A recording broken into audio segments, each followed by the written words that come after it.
What happens if your own government is using more force and more coercion on its own citizens for the purpose of achieving its political ends? Is that government engaged in terrorism? American people expect us to protect them and protect their civil liberties. I'm going to do that. What is being sold to the American people today as Americanism, if you peel off the label, you find so much similarity to what we were fighting against when we were fighting communism and Nazism and fascism. The government's now putting a national ID card together. We will be carrying our papers, and they have recommended there'll be checkpoints throughout the country. Some type of physical proof, such as fingerprints or retinal prints, have to be on it. Desires of the people really have no consequence. They go out and they vote. Doesn't make any difference which candidate they elect. Mr. Curtis, are there programs that can be used to secretly fix elections? Yes. This is absolutely Orwellian. I mean, it's talking about Big Brother looking over your shoulder at absolutely everything you do. There is no constitutional basis for a tax on the wages of Americans living and working in the 50 states of the Union. Period. End of argument. If Americans just learned that the IRS was actually knowingly deceiving them, that would be enough for them to rise up and put a stop to it. You caught me unprepared. I'll come back. Well, I don't want to do that. There had to be a law, right? Where is the law? Show me the law. Why is the Supreme Court decision a silly argument? And I think we're finished. They think it's the law, and they have all the guns. You know, it's an authoritarian approach. Now we can see a new world coming into view. A world in which there is the very real prospect of a new world order. The latest technology for identifying people when they make purchases is actually the implantable chip that you can actually embed directly into human flesh. Can a microscopic tag be implanted in a person's body to track his every movement? You will rule on that, mark my words. A chip in everybody would be the universal monetary system par excellence, because there'd be no escape from it. Americans have been taught to expect their salvation from government instead of recognizing government as the most dangerous threat they'll face in their lives. It is the greatest hoax ever perpetrated by government against the working men and women of America. It's organized crime. All you do is you call the Republicans the Genoveses, and you call the Democrats the Gambinos.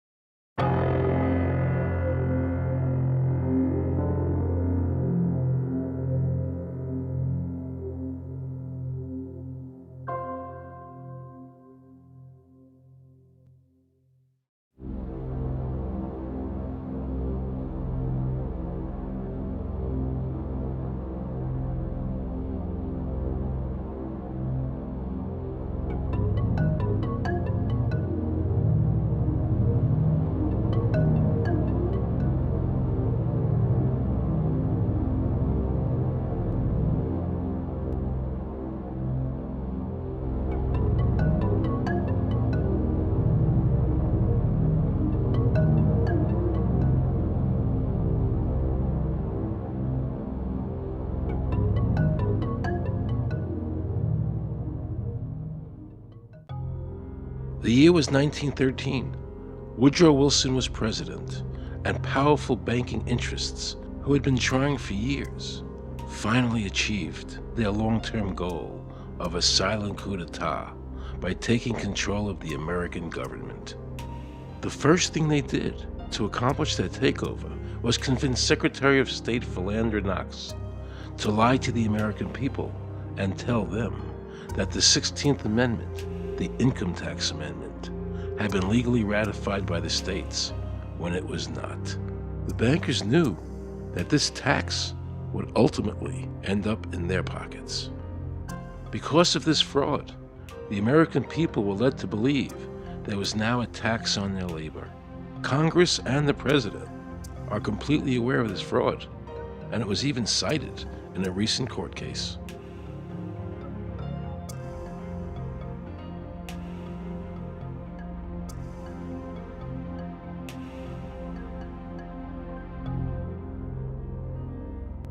That very same year, the bankers committed their second and by far the most diabolical fraud ever perpetrated on the American people by bribing senators to pass the Federal Reserve Act without the required constitutional amendment. All in favor say aye. They did this during Christmas vacation, when many senators were home celebrating the holidays with their families. And that's how the unconstitutional Federal Reserve Act came into being. They were very clever, and they understood that whoever issued the money for America would control the government.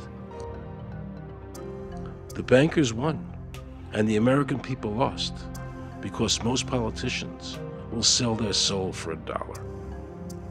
And now the Federal Reserve could issue dollars legally. As Mayer Rothschild said, "Give me control of a nation's money supply, and I care not who makes its laws."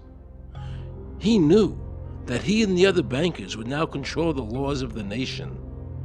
Government gave these bankers one of its most important powers, and now had to borrow money from them and pay interest to finance the government.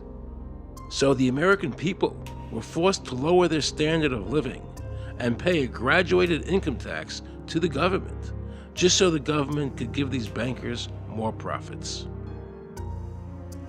President Woodrow Wilson, who signed the Federal Reserve Act into law, later said, in regret, "I am a most unhappy man. I have unwittingly ruined my country. A great industrial nation is now controlled by its system of credit. We are no longer a government by free opinion, no longer a government by conviction and the vote of the majority, but a government by the opinion and duress of a small group of dominant men." The Federal Reserve was created by Congress in 1913, and it was entrusted with the power granted originally to the Congress by the U.S. Constitution to coin money and regulate the value thereof.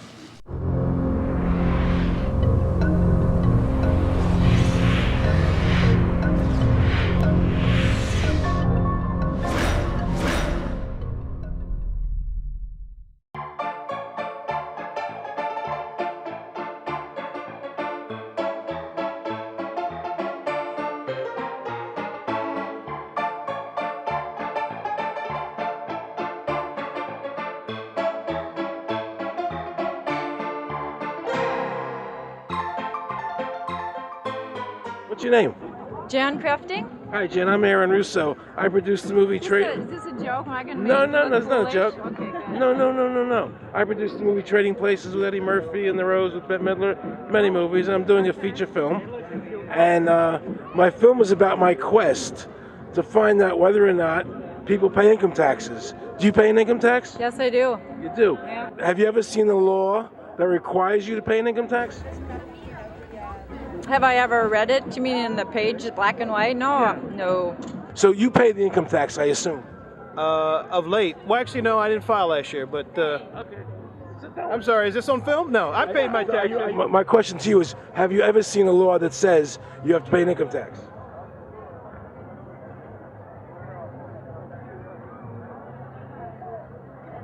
The law is that guy that wears that badge and a gun. That's the one that puts you in jail. That's the law. Actually, I can't stand the IRS. Okay. They're evil. Do you have any fear of the IRS? Not really, because I'm Canadian. I think it's actually unconstitutional, is what I've heard. Right. But to avoid any hassle, I pay it. If there was no law and I wasn't afraid of them coming and taking me to jail, absolutely, I wouldn't pay taxes. Okay, then no, I wouldn't pay income taxes. It's a no-brainer. You wouldn't pay it. I wouldn't pay it. Why would anybody? Because that's what they tell us we must do, else we're bad Americans. Would you pay it? No. Would you pay it? No. Why would you pay taxes if you don't have to? The income tax is not legal because it would be a direct tax and it is not apportioned as the Constitution demands. If it's against the Constitution, then why are we doing it?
I really expected that, of course, there's a law that you can point to in the law book, the code, that requires you to file a tax return. Of course there is.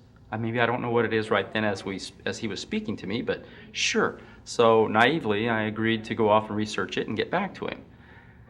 3.5 months later, I was at that point where I couldn't find the statute that clearly made a person liable, at least not me and most people I know, and I had no choice in my mind except to resign. I had to leave the IRS because I presented evidence that I had accumulated indicating that the agency was violating the law and violating people's rights. And I asked the agency for a response to my sincere concerns. And the answer I got was that they would not respond to my concerns and that they would provide me with the paperwork necessary to tender my resignation. But We the People Foundation for Constitutional Education put a full-page ad in the USA Today on July 7th, 2000. And within the body of that ad was a $50,000 challenge for anyone that could show the law. And to me, $50,000 is a lot of money. So I went after that and did the research based on the fact that I thought, let's put this baby to bed. I'm hearing all these rumors. I'm going to kill 2 birds with 1 stone. I'll answer these people's questions that are asking me, and then I'll win this $50,000. And, based on the research that I did throughout the year 2000 and that I'm still doing, I have not found that law. I've asked Congress, we've asked a lot of people in the IRS commissioners, helpers. They can't answer, because if they answer, the American people are going to know that this whole thing is a fraud. I was surprised to hear these highly trained and decorated IRS agents telling me there was no law requiring American citizens to file a 1040 or to pay an income tax on their labor. I haven't filed an federal income tax return since I left. I have not filed a tax return since 1999. Approximately 67 million people don't file an income tax return. I made a decision to go to Washington so I could attend the We the People Foundation press conference. They were going to serve a class action lawsuit on the IRS, signed by over 3,000 people, because the IRS has refused to show the law that makes Americans liable to file a 1040 or to pay an income tax on their labor. I was very curious as to why the IRS refused to show the law, as it seemed such a simple thing to do. Yet I was skeptical about the Foundation's claims. There had to be a law, right? We've all been told over and over and over again that we had to pay income taxes. No answers, no taxes. No answers, no taxes. No answers, no taxes. Most people believe that the income tax system is legal and that the revenue from the tax is used in the public interest. However, there is a substantial, conclusive body of evidence that proves that our income tax system represents the most pernicious form of tyranny. It is the greatest hoax ever perpetrated by government against the working men and women of America. American citizens, along with the Foundation, have been asking the IRS to specifically provide them with the underlying legal foundation upon which they administer and enforce the personal income tax laws in our country. At the national level, when people would attempt to contact somebody of a much higher authority, say the commissioner, same kind of thing. They would get answers that were in effect non-answers. There are a group of people standing outside today who assert that no law requires you to pay taxes and that you will not answer their petition to the government as to whether they're required to pay taxes. Are they required to pay taxes? I've been paying my taxes ever since I had my first job, and I think it's a fundamental construct of our nation that those of us who expect and demand the services from our government that the government provides, be they the protection of our country through the military, or be they the education of our children, or be they the protection of our environment, that we must pay for those services. So yes, I think there is a fundamental obligation, and that it's an understood and well accepted one.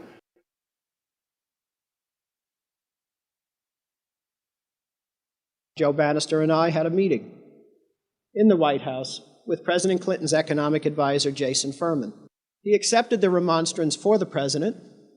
On June 2nd, I called and spoke with him. His words were, We have decided that the issue of the legality of the income tax is not a high priority matter for the White House, and we will not be participating in any conference on the subject.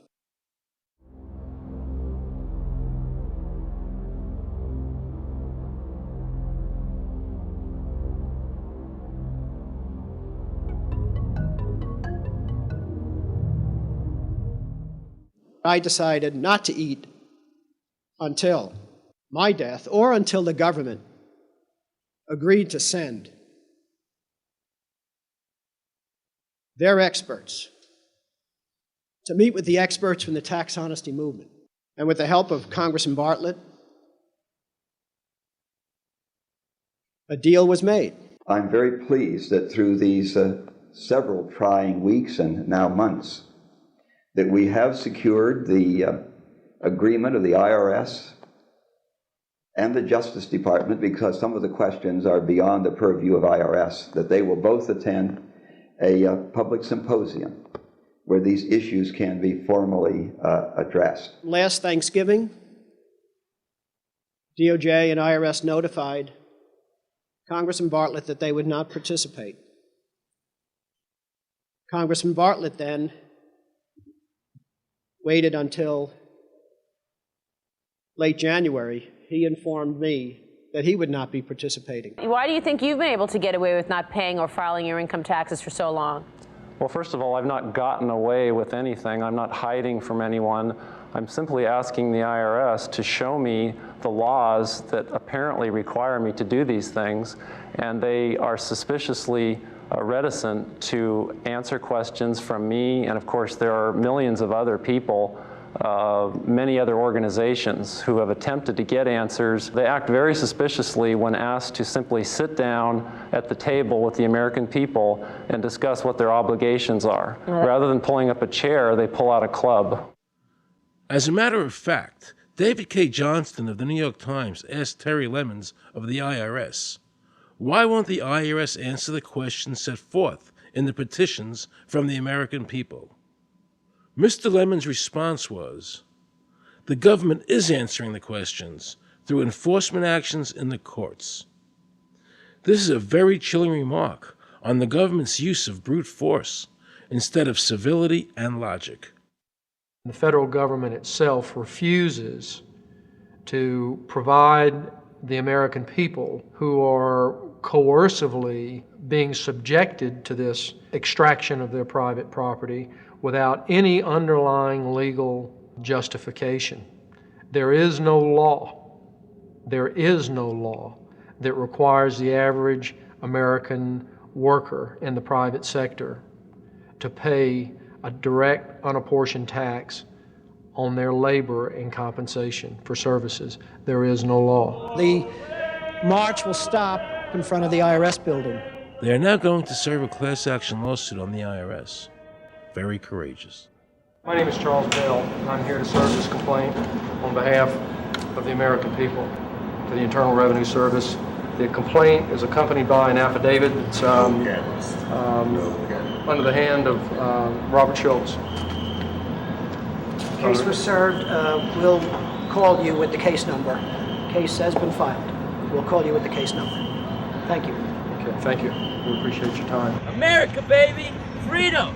Today, effectively, the people have said to their servant government that that our rights are not going to be any longer denied, and that we're going to have answers to our petition, our legitimate, lawful petitions for redress of grievances, which are guaranteed in the First Amendment to our Constitution. So once and for all, we will get an answer. On August 31st, 2005, federal judge Emmett Sullivan ruled, the government does not have to answer the American people's questions, even though it is guaranteed in the First Amendment. Our courts have made a decision that government does not have to show the law that it enforces. And the press never reported on this. Have we given this judge the authority to overrule the Constitution, the very foundation of American life?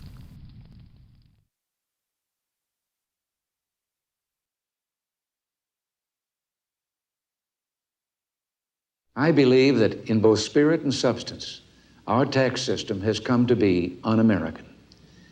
Death and taxes may be inevitable, but unjust taxes are not. The country's taxes must be fixed, and I know what to do with it. If you think you're paying too much now, just wait till I get through with it. Now, Mr. Hanley, I'd like to ask you something. What does the government do with all the money we give them in taxes? When President Reagan was elected, one of the first things that he did was appoint a blue ribbon panel of business people headed by Peter Grace, and is commonly referred to as the Grace Commission. And their job was to research all the various areas of the federal government and make a report. One of the quotes from the Grace Commission is, 100% of what is collected is absorbed solely by interest on the federal debt. All individual income tax revenues are gone before 1 nickel is spent on the services taxpayers expect from government. If we pay the salaries of the congressmen and the senators, we're supporting them, aren't we? Well, yes. Yeah. Well, then why can't we list them as dependents and deduct them? We've been brainwashed. People have been told, that you need this income tax system to fund government, which is absolutely ridiculous. I mean, my question is, well, if that's true, how did we fund government from 1776 to 1913? The main purpose of the income tax is not to raise revenue, but to redistribute wealth and to control society. A lot of people might say, well, gee, if there wasn't an income tax, what would happen to education? They don't understand that education is paid for the most part, out of state and local taxes, your property tax. People might say, well, how are we going to build and maintain our highways if there's no money coming into the government? We need our highways. There is a tax on every gallon of gasoline that people buy. Proceeds from the income tax do not pay for highway construction. The amount of money that we spend on defense is exactly equal to the amount of corporate income tax, which is quite legal and quite constitutional. I think we should not want the income tax for several reasons. One is that it is the instrument of totalitarianism. It is the means by which the government can manipulate people and put you into a condition of servitude. Every year you give the federal government a form that says, here's how all my money worked. If you lie, you could go to prison. So you're required to give them a financial statement that under, the force of law could put you in prison if it's not impeccable, right? And under the law, they're supposed to do the same. They're supposed to give you back a financial statement that says, here's what we did with your money, except you comply and they don't. In fiscal 99, the Department of Defense had 1.1 trillion of undocumentable adjustments.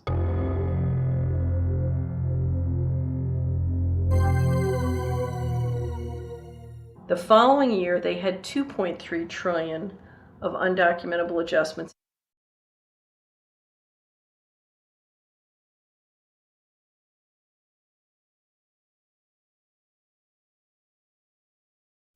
I decided to call the IRS.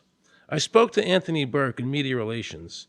He was very nice to me, and I explained to him that I was an award-winning film producer and that I was doing a documentary on the IRS. He seemed a bit stunned by this, then explained to me that Commissioner Everson nor anybody else would go on film to discuss the income tax. But he did say he would call me back. I thanked him for that, but I couldn't help wondering, why was the government making it so difficult for people to see the law? So I decided to bring my crew down to the IRS building to see if I could find some employees to interview. And here's what happened. I said you cannot film here, that's it. Who are you to tell me I can't film here? What's the law? Just tell me where the law is that says that. Can you show me the law that says I can't film here? Is America a free country? I told him they couldn't film here, and he's asking 9 million questions. I told him that's a federal government law. Hey, I told him he couldn't film here. He's telling me he's a citizen and all that. So I couldn't film him. I'm saying, where's the law that says I can't film here? And I'm asking another question, sir. Then Homeland Security showed up, because I was such a threat to Washington. You got a driver's license up? Yeah, I do. Put that away for me. After convincing Homeland Security I really wasn't Osama bin Laden, I kept wishing the IRS would allow me to interview somebody. Why wouldn't they show the law? What were they so nervous about? I began to have a frightening thought. What if it was our own government we had to be afraid of? With that disturbing thought in my mind, I went to see a group of tax experts. You can look through the statutes and look for the law that requires you to pay. And when you do that, you can't identify a law that requires the average person in America who earns a wage and works in private business to pay an income tax. The Constitution allows for two kinds of taxes. They're called direct and indirect. The federal government in the Constitution can tax almost anything, as long as it apportions the tax if it's direct.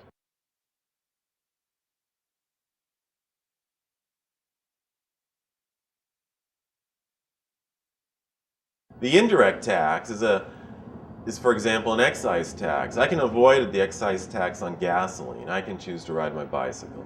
I can avoid the excise tax on tobacco. I can choose not to smoke, or I can grow my own tobacco.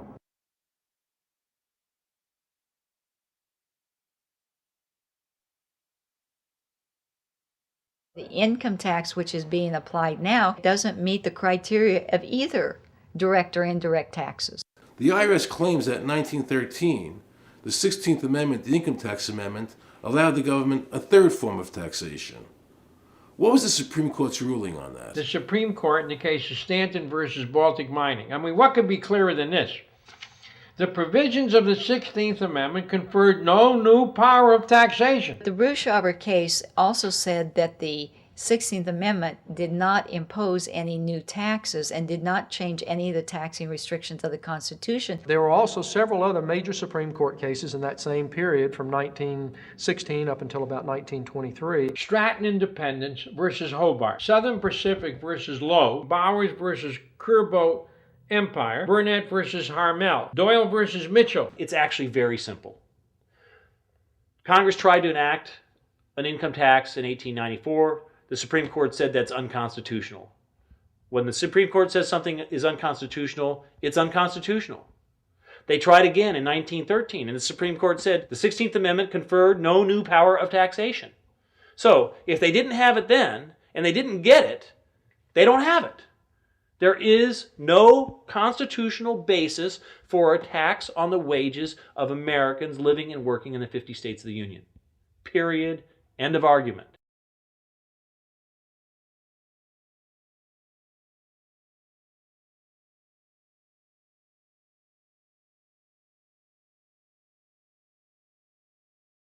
I have a letter here from Daniel Inouye's office of the United States Senate that says, based on the research performed by the Congressional Research Service, there is no provisions which specifically and unequivocally require an individual to pay an income tax. Period. End of story.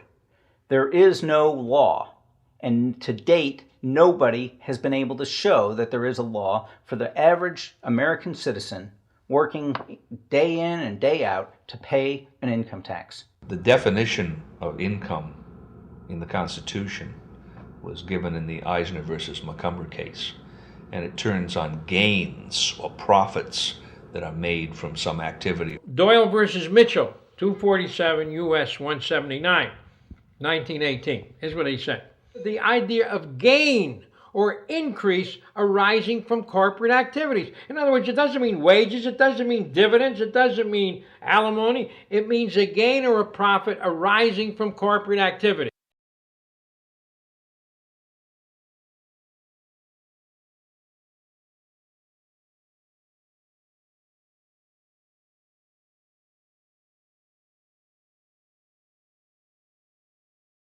These liens that are recorded against people by the government for tax liens are nothing more than allegations. They are non-substantive. They have never been determined by a neutral third party, such as a court, to have one shred of validity. If you ever get a notice of an audit or anything else, the first thing you should do is a Freedom of Information Act request for records that they're using to substantiate or justify the audit. There is nothing in the Internal Revenue Code that creates any such thing as an income tax evasion or crime. There's nothing in the code that allows IRS agents to seize property. The government is involved in judicial blackmail. The government knows that if it legally seizes somebody's property, that person doesn't have the funds and he can't even get a lawyer who can help him. I conducted investigations in the Title 18, the Criminal Code, the U.S. Criminal Code. And in there, the statutes and the regulations are very specific as to what's violating the statute. In the Internal Revenue Code, Title 26, there's nothing specific in there. I mean, even the FBI feared the IRS. You have to understand that an agency which will unlawfully impose a tax that doesn't exist is not going to care. If we, the people, don't know what our rights are, they're not going to tell us. If Americans just learned that the IRS was actually knowingly deceiving them, that would be enough for them to rise up and put a stop to it. This small booklet includes the Constitution of the United States, the Bill of Rights, the Declaration of Independence. This is a document that every citizen should read. It's a document which freed an entire nation. This is the Internal Revenue Code, and this document, and the unlawful application of this document by the Internal Revenue Service has enslaved the nation that this document attempted to free. I was very impressed with the people in the tax honesty movement. They weren't kooks, they were highly intelligent, well-researched, and very genuine. I was wondering why I never heard about all these Supreme Court decisions in the media. So I really wanted the IRS's point of view, because to get the true story, it was imperative I hear both sides. I kept wishing Anthony Burke would call me back. He seemed like an honest man. I then proceeded to call my message machine. Hi, this message is for Aaron Russo. This is Anthony Burke at the Internal Revenue Service. Let me suggest some people that you might want to think about talking to. One would be Don Alexander, who's a former commissioner who's here in town in Washington. Another would be Sheldon Cohen, who is both a former commissioner and former chief counsel. All those guys, I think, can answer your question about, where in the tax law it says that you have to pay taxes. Wow, good news, I thought. So I called Sheldon Cohen because he used to be the IRS commissioner, he wrote the tax code, and he was also general counsel to the IRS. He is a true expert, and I couldn't find a better person to answer my questions. He graciously agreed to my interview. The reason I'm doing this documentary is because there are many people in America today who believe that there's no law that requires them to pay an income tax or file a 1040. And there are many people going to jail for it, fighting over it. The Internal Revenue Code is authorized by the 16th Amendment. I think it should be clarified. I think government should be transparent to the people. Why doesn't the IRS commissioner sit down with them and just explain it in clear English? Why? I don't think they really care. I think they're just playing word games. You don't think they're sincere people? No, I don't think they're sincere people. What does voluntary compliance mean? And why does the IRS code say it's voluntary to comply, not mandatory? That's a word euphemism we use. We use voluntary compliance when we talk about traffic signals. Most people, at 2 o'clock in the morning, do you stop at a red light? Yeah. Is there a cop there? Well, sometimes I don't. Well, I do. And most of us do. Most of us do. Right. But that's voluntary compliance. That was a complete perversion of logic. Traffic laws state that it is mandatory to stop at a red light. The IRS code says it's voluntary to comply. Mandatory and voluntary are the complete opposite of each other. Yet he wants us to believe that they mean the same thing.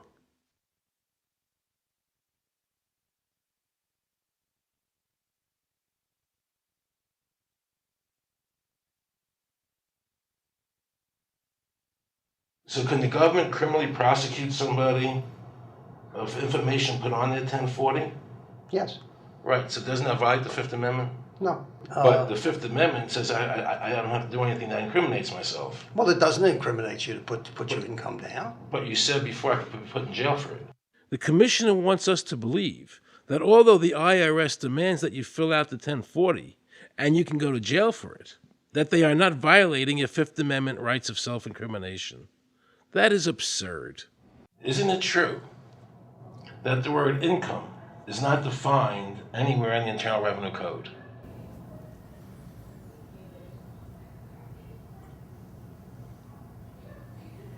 The law says that the government has a right to tax income from any source derive. So, but the word income is not defined in the code.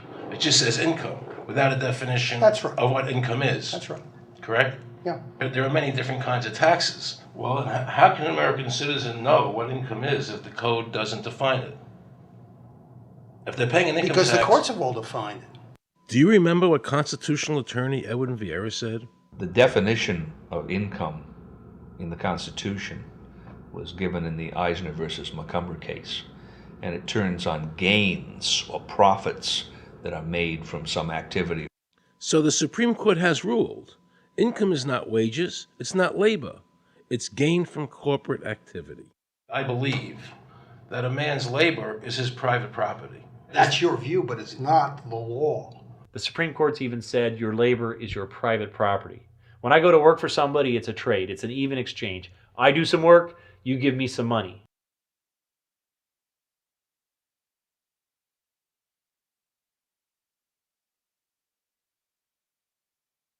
In 1916, we had the Bruce-Shaber case and the Stanton case.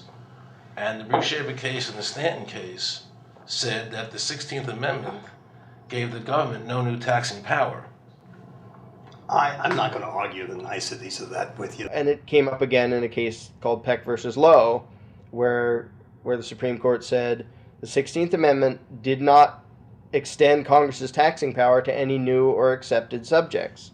In other words, if you weren't taxable before the 16th, you weren't taxable after the 16th. Today I interviewed a juror, okay, who sat on a case, and they found the person not guilty for lack of filing, okay? And I asked her why they found him not guilty. And she said because the IRS couldn't show us the law that made him liable to file a 1040. All they need to do, if there is a law, is to show us the law, which of course they never did. And the reason they didn't do it was why? Because there is no law. Title 26 requires you to file a return. But doesn't Title 26 have to be in compliance with the Supreme Court decisions? You're going to take a 1920 case and superimpose it on the whole Internal Revenue Code that was written after it? No, that's not. I can't believe what I just heard. Rewind. You're going to take a 1920 case and superimpose it on the whole Internal Revenue Code that was written after it? No, that's not.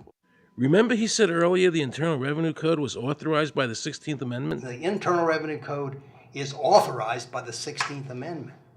Remember, the Supreme Court said the 16th Amendment did not give the government any new taxing power. These decisions have never been overturned. Let's listen further. Can the lower courts overrule the Supreme Court? No. How are they putting people in jail today for not paying a tax on their labor when the Supreme Court said they don't have to? Doesn't the IRS code have to be in compliance with the Supreme Court? That's my big question. This is a waste of time. Well, because whatever I say, you're not going to believe. He's right. I don't believe him. And neither should you. He wants us to believe we should obey the IRS code, which is being enforced in violation of the many Supreme Court decisions. If the Supreme Court made a decision... Thank you, Aaron. I think we're finished. I'm sorry, Mr. Cohen, you're doing that. Well, I'm sorry that you constantly re-argue the point. You're liable because the law says that you're liable, and the courts say the law says you're liable, and that's why you're liable.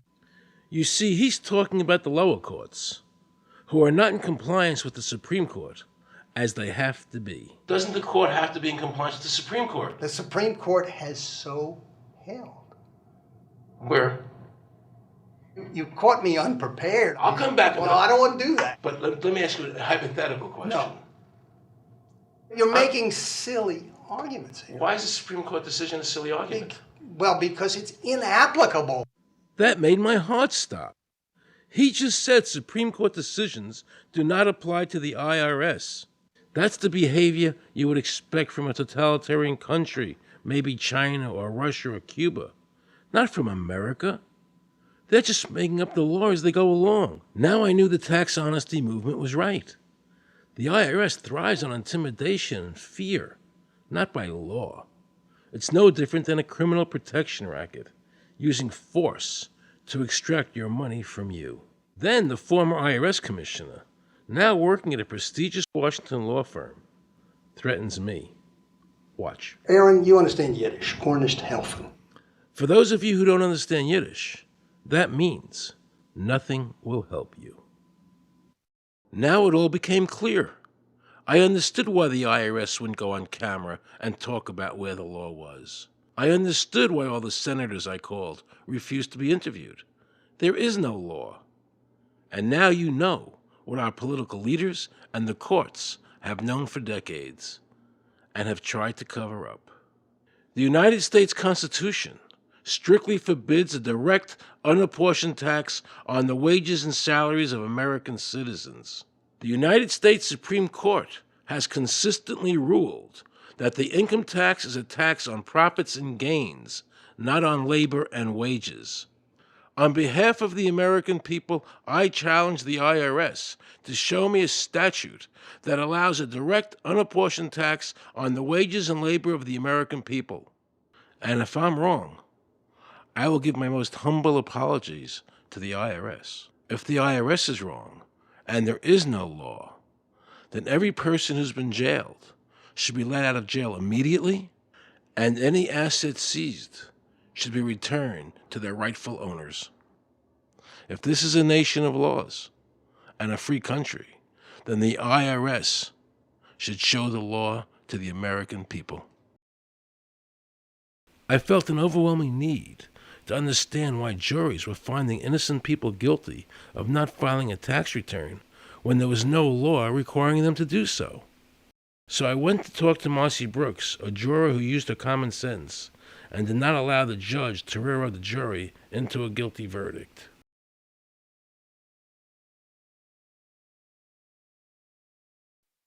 He was being tried for 4 counts of not filing his income tax. Okay. And our question was, well, what is to decide?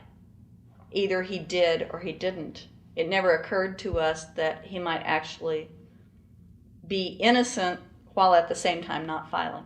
In the federal government, it is not a felony not to file taxes. Finally, they said, okay, if we're going to get this guy, we're going to have to put it in the state.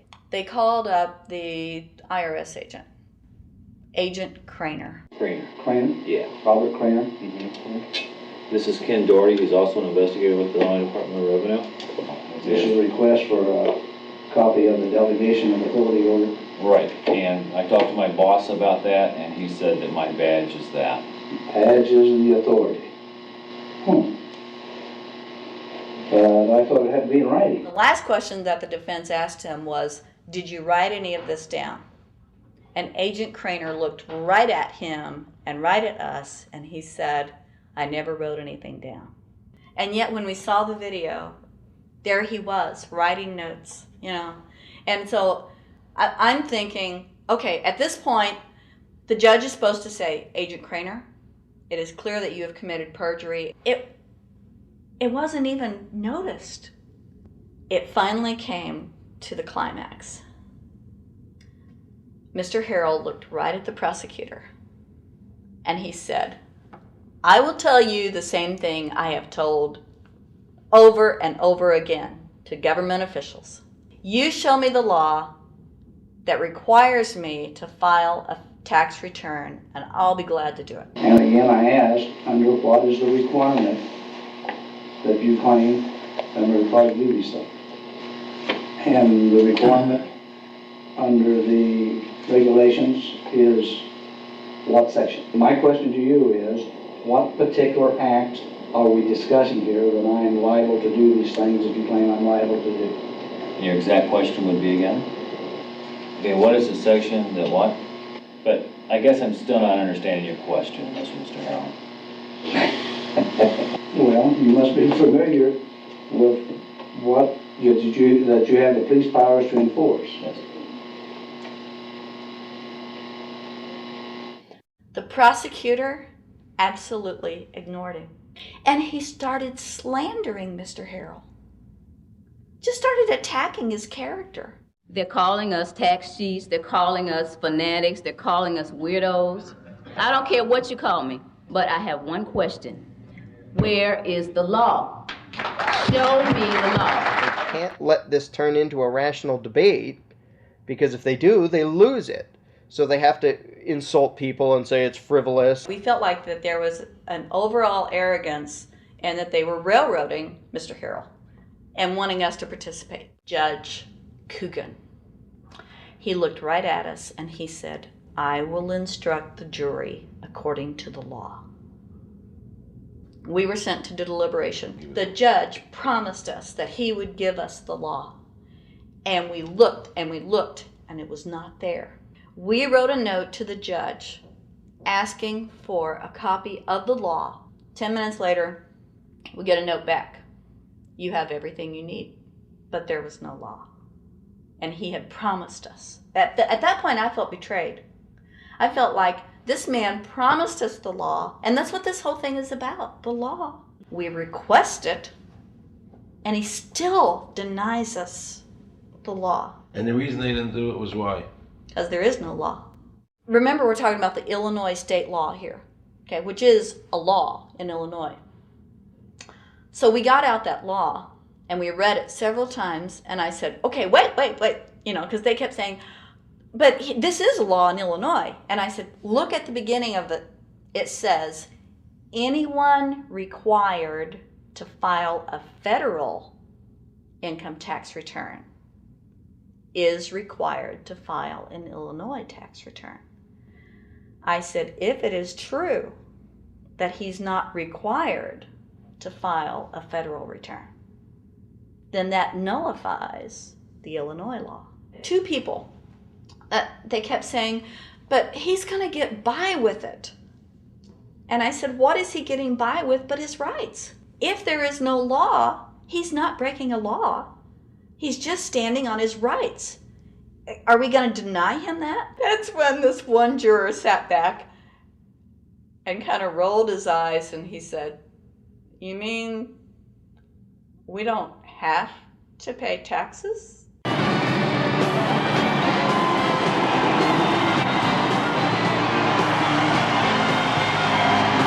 All of a sudden we realized that this trial was much bigger.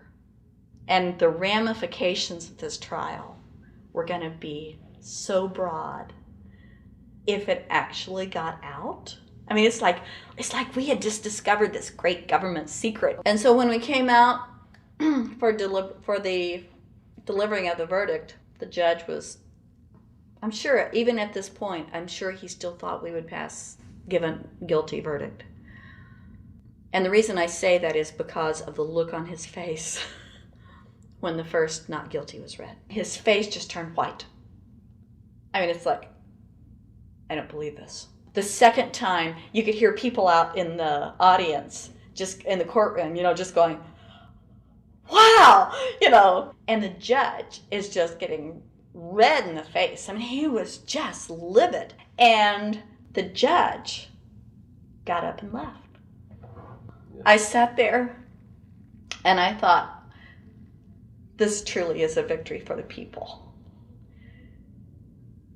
And I have never felt more patriotic. And I knew that we had done the right thing. I looked at that man, Mr. Harrell, and I thought, the system might not work all the time, but this time, for that man, it did. In November 2004, the government arrested former IRS criminal investigator Joe Bannister. They charged him with fraud for telling the American people the truth about the income tax laws. The jury obviously agreed with Joe.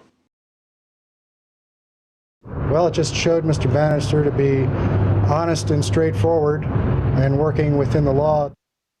Vernice Kuglin, a Federal Express pilot, claimed there was no law requiring Americans to file an income tax. She also won in court. 24 people were criminally charged by the IRS because they claimed there was no law requiring them to file an income tax return. The fact is, neither the judge, nor the prosecutor, nor the IRS could bring that statute in there because it's not in the books. The jury came back with an acquittal for everyone. When the matter is put to the test, which means in terms of court and enforcement action, there is a 100% success rate in shooting down these arguments. The mafia has a code and they follow it, and it's a code of honor. But the IRS has no code of honor.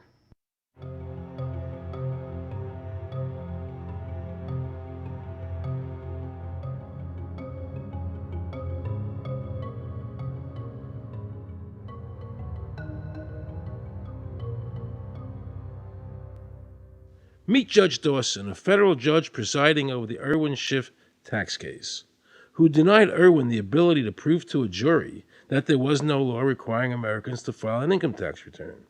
He denied Irwin the right to prove to a jury there was no law by stating, "I will not allow the law in my courtroom."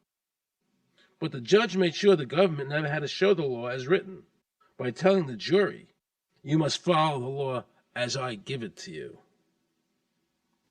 Nobody can know what the law is because the law is what the judges say the law is. The lower courts today will not allow people, especially in tax cases, to bring in Supreme Court decisions as their evidence.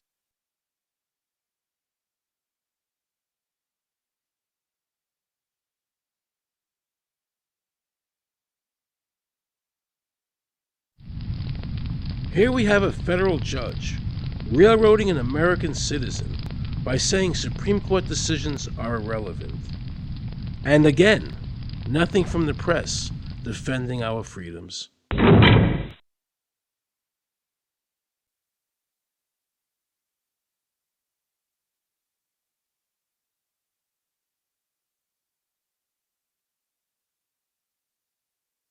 So if you ever find yourself as a juror on a tax case, be sure to ask the judge to show you the statute written by Congress that allows the government to tax the wages of the American people. If the judge can't show you the law, then how can you possibly, in good conscience, convict someone and destroy their life?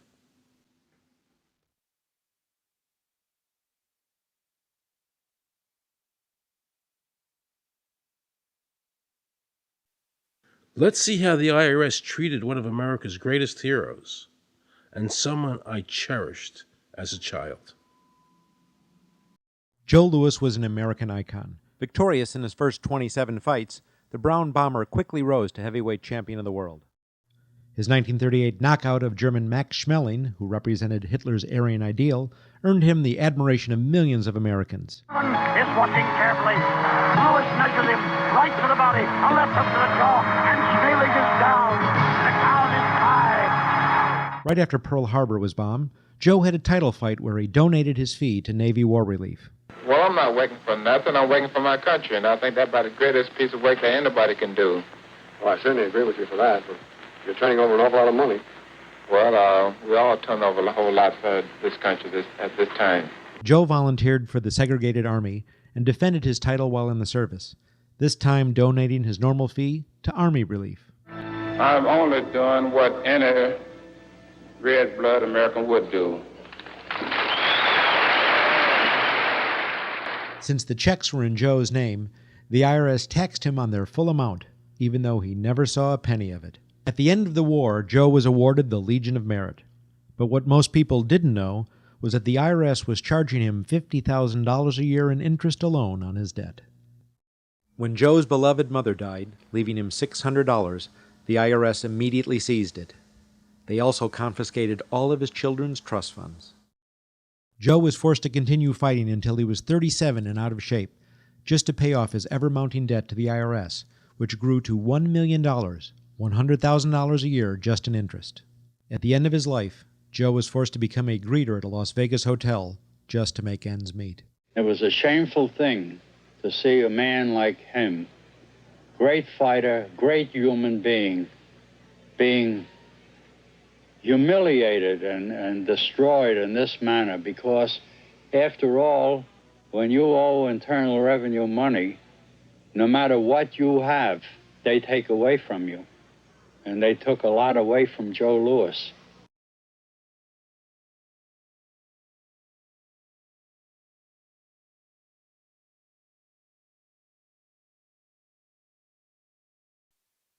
I made a decision to drive to Virginia Beach from Washington because I had heard stories about two law-abiding families who had been brutalized by the IRS. They were falsely accused by their bookkeeper of being drug smugglers and tax cheats. And incredibly to me, without any investigation, the IRS proceeded to raid their place of business and their homes, even though they had done absolutely nothing wrong. On Saturday morning, 4 different raiding parties proceeded to raid 4 locations on a Saturday, the day before Easter. I was the manager on duty, and I was up in the deli, and people came through the door. How many came in the door? Maybe about 15 or 20 people. 15 to 20 Yeah. armed agents. With dogs, with guns. They made me get everybody in the, they went in the kitchen, they went in the deli, they went all over the whole restaurant, told all the customers, took forks out of their hands while they were eating their breakfast, and told them they had to leave. I got the frantic call from Edie. And she said, something wrong. So anyway, I jump out of bed, and I immediately run to the shower. I'm in the shower, and the next thing I know, I hear my son yelling, "Dad!" I went like this, and boom, I'm slammed against the door and I fall down with the gun in my head. And they're like, "Where's Scotty Miller?" And I'm like, "Dad!" That's all I'm doing is yelling. I'm scared, frightened to death. And then the next thing I hear is Mr. Miller, the shower curtain is jerked back. I've got a gun pointed at my head. Hold it right there.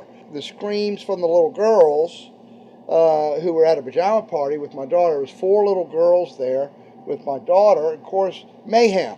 There were about 3 men in my bedroom with huge guns. He followed us and wanted to watch us get dressed, and I tried to shut the door, and he puts his foot in the door, like he's going to sit there and watch us change our clothes. And I was like, excuse me, no. My neighbors now are all standing out. Were you still naked?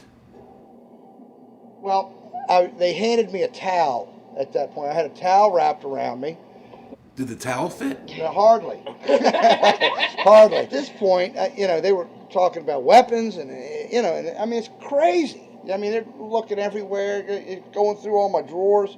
And I reached for my underwear drawer to get some underwear.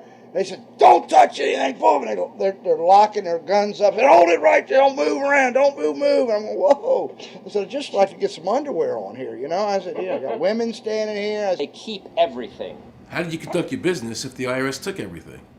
We had to do it out of a shoebox so we could keep going because we requested these things, and I'm told that the government's really not, once they do raid and so forth, they're supposed to at least let you, until you're charged with something, continue your business. This wasn't the case. They kept everything. So you were never even charged? Absolutely not. Charged with what? And when you speak IRS, the whole world shrivels up. The whole world gets fearful to a point where let's not talk about it. I testified in front of Congress. I would like to know why this dark entity known as the IRS has come into my life and refused to leave. I raised my children with a 0 tolerance for dishonesty. And now they must hear allegations that I am a major drug dealer and a tax cheat. A lot of people out there being abused, and a lot of people saying, look, I'll pay it. Just go away. Just go away. When all that happened, we had to file bankruptcy. We've had cars taken away from us, kept my daughter from going to college. Do they ever think about the lives that they just destroyed? They think about the ruination of homes and property? No. In this case, we would have never thought this could happen to us. We've never done anything wrong. How can this happen in America when, in my case, personally, I thought that I was doing everything right? I've served my country. I've been to college. At least I've done something in my life. I got a speeding ticket one time. I paid my taxes for 40, 50 years, whatever it was. I've never been audited. What happened here? I had this really uncomfortable feeling in the pit of my stomach as I was thinking to myself, how did America transform itself from being a truly free country with a servant government where our individual rights were protected by our Constitution to being a country that talked about being free but really wasn't? The change started when the Federal Reserve came into existence and America adopted one of the major planks of the Communist Manifesto by bringing to America this central bank. The very same people that backed the Federal Reserve System also backed the graduated income tax, a second plank from the Communist Manifesto. You know that the Federal Reserve is a private bank and not a government agency? No, I wasn't aware of that. It's a private bank? That would scare me quite a bit. What if you learned that the Federal Reserve makes money off the taxes you pay? How would you feel about that? Angry. like I'm feeling right now. I would feel cheated by my government. I'd be angry. It kind of sucks. They're pretty much in control of everything. I decided to drive back to Washington to see Dr. Ron Paul. He had been a congressman for over 20 years. I had met him previously in 1998 when I was running for governor of Nevada, and I knew him to be an honest and sincere man, and I thought he'd be very helpful in letting me know what the future holds for the American people. Who owns the Federal Reserve? It's secret, and we can't find out what's happening. But the Congress created it, and it's not authorized in the Constitution. The government borrows money from a private corporation using the name Federal that prints United States on it, and then it pays back to the Fed, which is owned by private banks. We don't know who all those private banks are. The money that the government is paying back to the private bankers is the money that comes from you and me. Why in the world would the American government borrow money and pay fees on it when it has the authority to make the money itself interest-free? The Federal Reserve is no more federal than Federal Express. I've never seen a full list of ownership for the Fed. I don't think anybody has. The government works for a private bank, and the private bank works for its owners, the true masters. People talk to me about, the issue of Republican versus Democrat, as if they don't get it. And I say, look, here's the way you get it. It's organized crime. All you do is you call the Republicans the Genoveses, and you call the Democrats the Gambinos. The people at the top, they treat it like a crap game, like it's their crap game, like they're making lots of money. Occasionally somebody at the table shoots each other, but the moment anything threatens their crap game, they all unite to protect it. They're both controlled by the same financial, economic, and corporate interests. Once the banks get into the picture and they form a partnership with the government gives them the legal power now to create bank-issued money backed by the coercive power of government to require everybody to accept that bank money. In the course of the last century, they have converted this nation from a nation of independent freeholders to a nation of employees. And they're just one step away from being serfs. Most people spend the great bulk of their money for taxes, interest, and inflation. And all of that money goes to these two groups that comprise the cartel and their partner, the federal government. It's not a coincidence. So if Congress used its legal authority to shut down the Federal Reserve System, the American people would be much better off. Government should create, issue, and circulate all the currency. Creating and issuing money is the supreme prerogative of government and its greatest creative opportunity. Adopting these principles will save the taxpayers immense sums of interest, and money will cease to be the master and become the servant of humanity. Abraham Lincoln. Young people today are conditioned practically from the cradle on up to think that credit is a wonderful thing. You don't want to damage your credit. You want to do what you can so that you can go to the bank and get a good loan. There are no people who own their own property, who own their own houses, who own their own business, who finance their own business. They're only debtors. The average young person today has no concept that he's being drawn into a web, a trap. Like he's in the feudalist system, only he's going to like it. He's going to think, this is wonderful. I got my new red Corvette and I'm in debt for the rest of my life, but I'm looking good. A decision was made. Let's get all the debt up, let's move the jobs abroad, and instead of re-engineering your skills, we're going to dumb down America, and so the middle class will disappear. Really what most of the people in this country have become is food for the debt machine. When a person borrows money, it puts a noose around their neck and makes them servant to the lender, which is exactly what the Federal Reserve System is designed to do. And now our Congress, so dominated by the banks, is helping them to entrap people even further by passing new bankruptcy laws, making it more difficult for the people to declare bankruptcy and get a fresh start, while at the same time allowing the banks to charge very high rates of interest. This is the way the Democrats and Republicans, working with the banks, legally enslave the nation. The credit card industry is a huge political contributor. And unfortunately, a Can it certain be that- number of... It just seems so, like I say, just bald. You know, this idea that credit card industry gives a lot of money to the government so they will protect them even to the just abject disinterest of their own constituents. That happens kind of a lot. The board of directors of the Federal Reserve System is chosen by the president from a list prepared by the bankers themselves. The process of finding a Greenspan replacement is ongoing and is being managed by a small group of people responsible for coming up with a list of nominees. It's important that whomever I pick is viewed as an independent person from politics.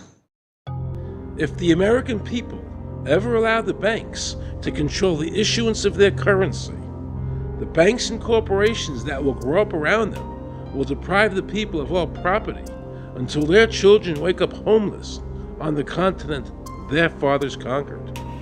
Thomas Jefferson. So the Federal Reserve is actually an illegal entity functioning within government. It's illegal, and what we have given to this so-called agency is the authority to counterfeit money. Do you have any points of view about the Federal Reserve and how the Federal Reserve operates? They just enter something on a computer. Oh, you need 20 billion today. Here's 20 billion, but they got that out of thin air. It came out of thin air, it goes to the Treasury then pays their bills. So it's no different than monopoly money.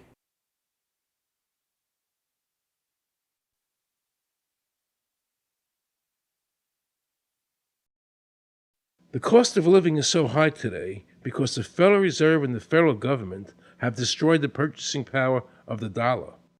The dollar today is actually worth about 4 cents, despite the fact that the government, the Federal Reserve, and the media keep telling us that they're protecting the value of the dollar. This is a lie. All countries who have ever attempted to create money on thin air, the currency is eventually destroyed. Why did we give a monopoly of creating money out of thin air to a private corporation? The result is exactly the same as if someone were picking your pocket every year, because that's exactly what they're doing. Originally, paper was a receipt which is used as evidence that the money exists. Over the years, of course, the government has disconnected the paper from the actual tangible substance, which is money. So now we have a piece of paper which is evidence of nothing. In the past, people were able to take their receipts, the paper, to the bank and get the real money, the gold, in exchange for the receipt. This limited the amount of money that could be printed, thereby protecting the purchasing power of your savings. You don't have to worry. That's good because I work 3 jobs and I feel like I contribute. You work 3 jobs. 3 jobs, yes. Uniquely American, isn't it? I mean, that is fantastic. In the absence of the gold standard, there is no way to protect savings from confiscation through inflation. There is no safe store of value. Gold stands as a protector of property rights. Alan Greenspan, before he went to work for the Federal Reserve System. Now Alan Greenspan and the other central bankers want you to believe that the receipt, the paper, is the real money. This is nothing more than sleight of hand. It's a magician's trick. Because for them to maintain control over the government and the people, they have to convince you that this paper is really money. Because that is the essence of their power and our powerlessness to maintain control over our own government.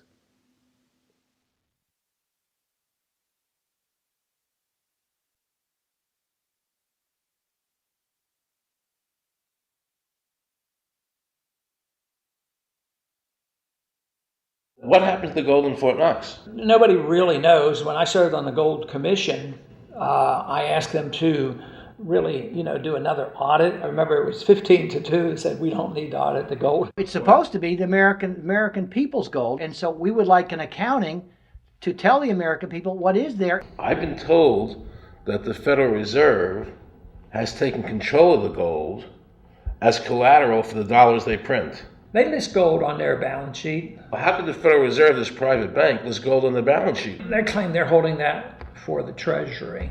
So that puts private bankers in control of the American gold. They could have taken all of America's wealth That's a possibility. Shouldn't the Congress stand up and say, where is the American people's gold? They're not audited. They control the money of America, and it's not audited? There is no audit. Oh, wait a second. Doesn't the Federal Reserve work underneath the Congress? Congress ignores their responsibility to do any oversight. The president really has no control, nor does the Congress have any control over this cartel. It just has the appearance of control. In the final analysis, the Federal Reserve bankers, with the help of the Democrats and Republicans in Congress, have swindled the American people. They have taken the true wealth of America, the gold, and given us a piece of paper in return. And again, not a word from the press. These frauds are going to continue until Congress is no longer intimidated by the Federal Reserve bankers, and Congress uses their legal authority to shut down the Federal Reserve System and to stop this loss of our freedoms. Is there a law that requires people to file a 1040? Not explicitly, but it's certainly implied. Well, implied by force. Yeah. But is there a law? I can't cite a law, no, I cannot. But, if they think it's the law and they have all the guns, it's an authoritarian approach. Well, yeah, but that's authoritarianism. Yeah. That's not a country run by law. Do you think America is going deeper and deeper into becoming a police state? And if so, in what ways do you see that as a congressman? Yeah, I think we're moving in that direction because there's not much we can do without permission. The absence of a police state is that people are free, and if you don't commit crimes, you can do what you want. But today, you can't open up a business, you can't develop land, you can hardly do anything. You can't go to the bank, you can't go to the doctor without the government knowing what you're doing. And they talk about medical privacy, that's gone. Financial privacy, that's gone. The right to own property, that's essentially gone. So you have to get permission from the government from almost everything. And if that is the definition of a police state, that you can't do anything unless the government gives you permission, we're well on our way. This is something that people eventually, I hope, will get sick and tired of and say, enough is enough. I sincerely believe the banking institutions having the issuing power of money are more dangerous to liberty than standing armies. Thomas Jefferson. You must understand the Federal Reserve is a cartel made up of the major banks in America, and they are the ones that are running the show, not the federal government.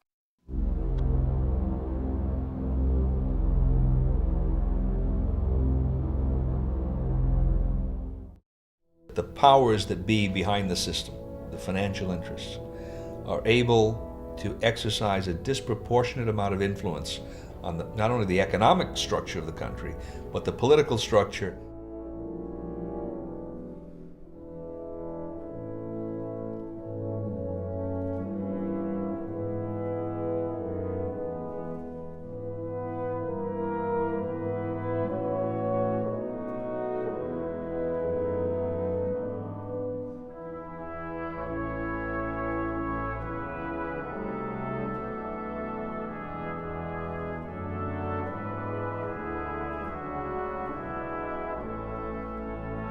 This would be like the ultimate reaching of government into our personal health lives, which would be unbelievable. And not even our government, some, bureaucratic, diffuse, multinational, secretive government.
assure the American people that, one, I've got the authority to do this. American people expect us to protect them and protect their civil liberties. I'm going to do that. Preserve, protect, and defend the Constitution of the United States. The Constitution of the United States. So help me God. So help me God.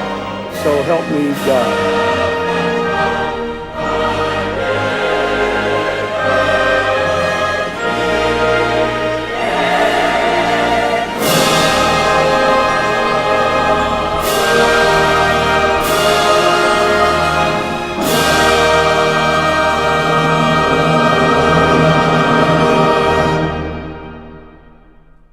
What happens if your own government is using more force and more coercion on its own citizens for the purpose of achieving its political ends? Is that government engaged in terrorism?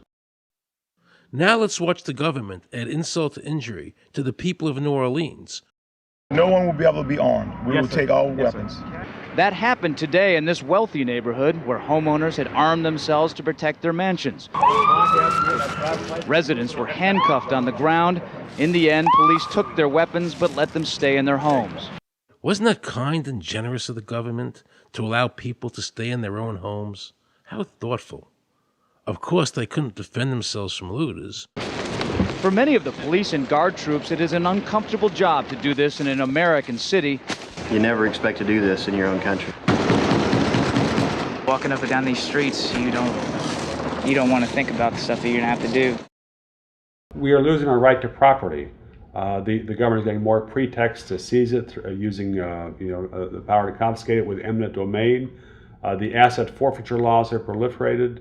It's easier for the prosecutors to come in and make an accusation against you and confiscate your property even though they have no evidence that you've done anything wrong. Guilt or innocence doesn't really matter that much because it's very convenient for the government. Unfortunately, what is being sold to the American people today as Americanism, if you peel off the label, you find so much similarity to what we were fighting against when we were fighting communism and Nazism and fascism. The government's now putting a national ID card together and they want checkpoints. We will be carrying our papers, and they have recommended there'll be checkpoints throughout the country. Isn't that what Nazi Germany did that everybody in America was against? Papers, please. May I see your papers? May we see your papers?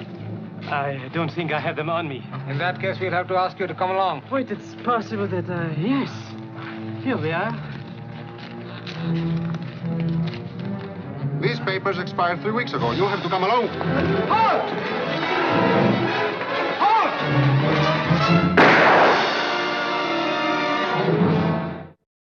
In the new legislation, the national ID card is in it. It takes 3 or 4 pages to describe, and it will be connected with our driver's licenses. The states will be instructed on exactly what they have to do. Social security numbers will be used. Some type of a physical proof, such as fingerprints or retinal prints, have to be on it.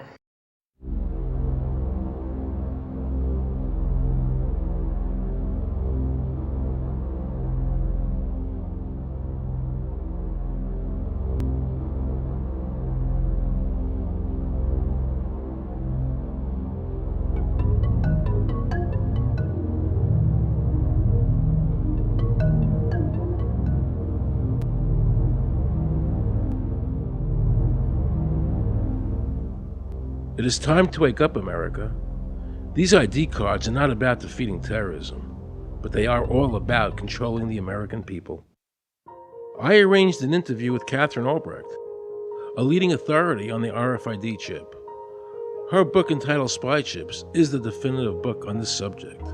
I wanted to find out just how dangerous these chips are to our liberties.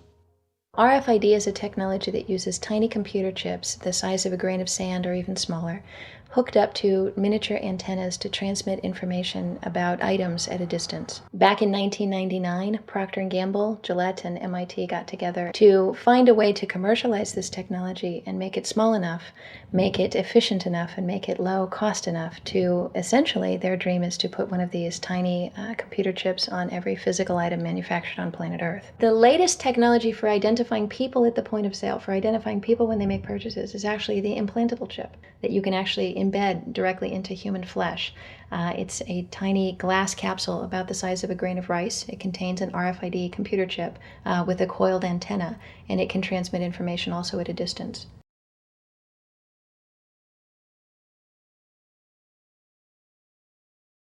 Can a microscopic tag be implanted in a person's body to track his every movement? There's actual discussion about that. You will rule on that, mark my words, before your tenure is over. Homeland Security folks, the Department of Defense and others have expressed an interest in being able to more closely monitor the U.S. populace. And one way to do that, of course, would be being able to determine who buys what and where they take those things.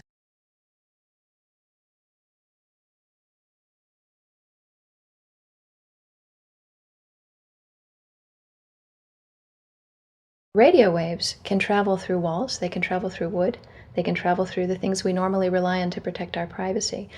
For example, your purse, your backpack, your pocket, anything you're wearing or carrying. Kraft Philadelphia cream cheese has been tagged with RFID and sold to consumers, as have Mach 3 razor products and other Gillette razor products, without the knowledge of the consumer. One of the tiny chips could actually even be the dot on the letter I on the back of the fine print on a package that you purchased. They were talking about having reader devices in every airport, on every bus, on every train, on every port, on every dock. One of the most worrisome applications of RFID are proposals to put them into cash, meaning that you would be able to track every banknote, where it had been, who it had been issued to, and create, in essence, an audit trail. That would essentially take away the anonymity of cash that we now enjoy today. The ATM machine itself, as the money came through the roller device, would be reading each number, and they would know who you are because, of course, you identify yourself at the bank before you take money out. And down the road, when you go to pay at a major retailer, it would also be possible for them, as they're putting the money into the cash drawer, to simply feed it through a little reader device. It would go in, it would tag that number and transfer possession from Aaron Russo, say, to Walmart. Once everything you do is tied down to a single number and there is no longer the ability to pay with cash, then all it takes to render you a non-citizen is to simply turn that chip off. You will no longer be able to really participate in any function in society, including buy food. So through the implementation of the Federal Reserve System, the American citizen has gone from being a private individual who had real money, gold, in his possession that was private, to a citizen who has no privacy because all money is now being digitized. They can deduct whatever amount of money they want out of your digits whenever they want. They can trace you whenever they want. You'll be at their mercy. God forbid we allow this to happen in America. This is absolutely Orwellian. I mean, it's talking about Big Brother looking over your shoulder at absolutely everything you do, every purchase you make, every place you go, every company you interact with. All of that would be reported back potentially to the government.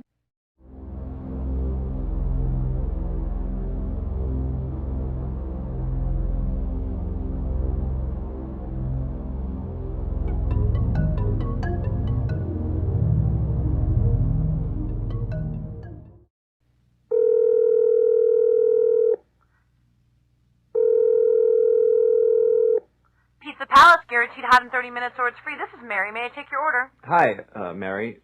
Yes, I'd like to order. Is this Mr. Kelly? Yes? Thank you for calling again, sir. I show your national identification number is 610-204-999-8-45-54610. Is that correct? Yes.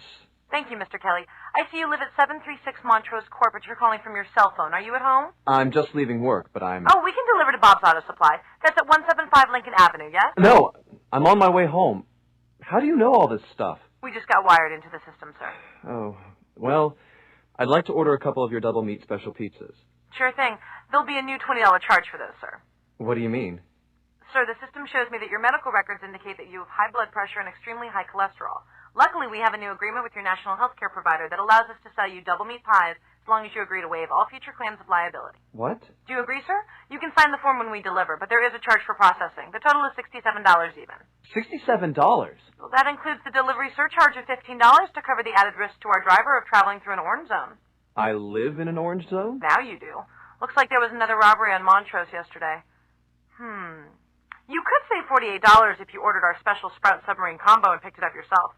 Comes with tofu sticks. Those are very tasty, sir. Good value, too. But I want double meat. Well, I'm sure you can afford the $67 then. You just bought those tickets to Hawaii. They weren't cheap, eh? Oh, but I see you checked out the budget beach bum at the library last week. Up to you, sir. All right. I'll get the Sprout subs. Good choice, sir. Gotta watch that waist if you're hitting the beach, eh? 42 inches. Wow. Man, I'd say tofu and sprouts is like required. That's how much? Just between you and me, there's a $3 off coupon in this month's Total Men's Fitness magazine.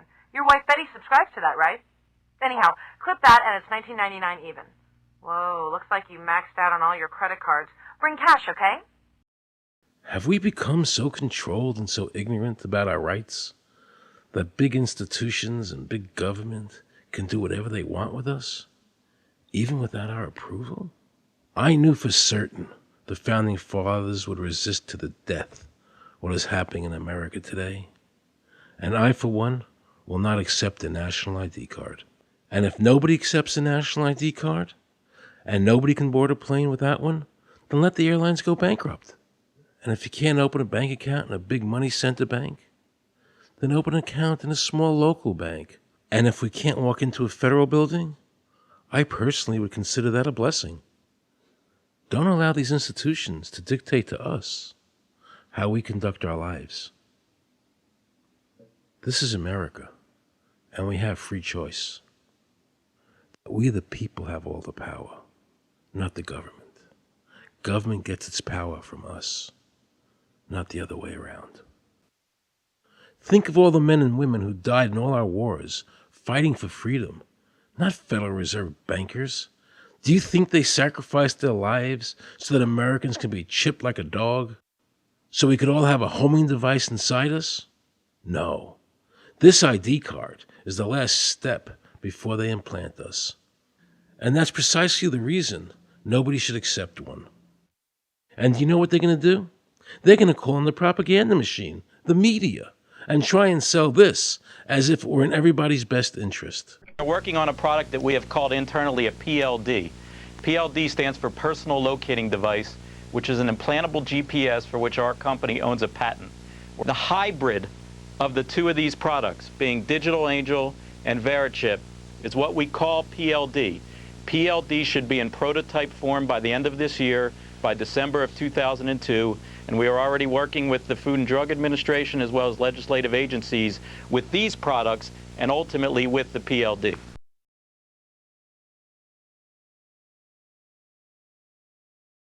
We have a Florida family who are really pioneers in a brave new world. They have volunteered to be the first ever to have microchip identification devices implanted into their body. After 9/11, I was really concerned with the security of my family.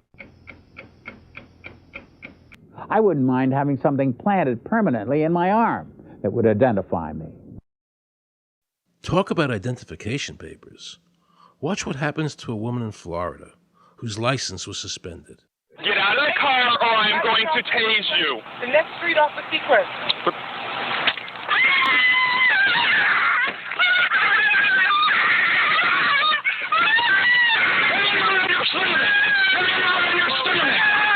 On your stomach. Do it now. Put your hands behind your back. Do it now.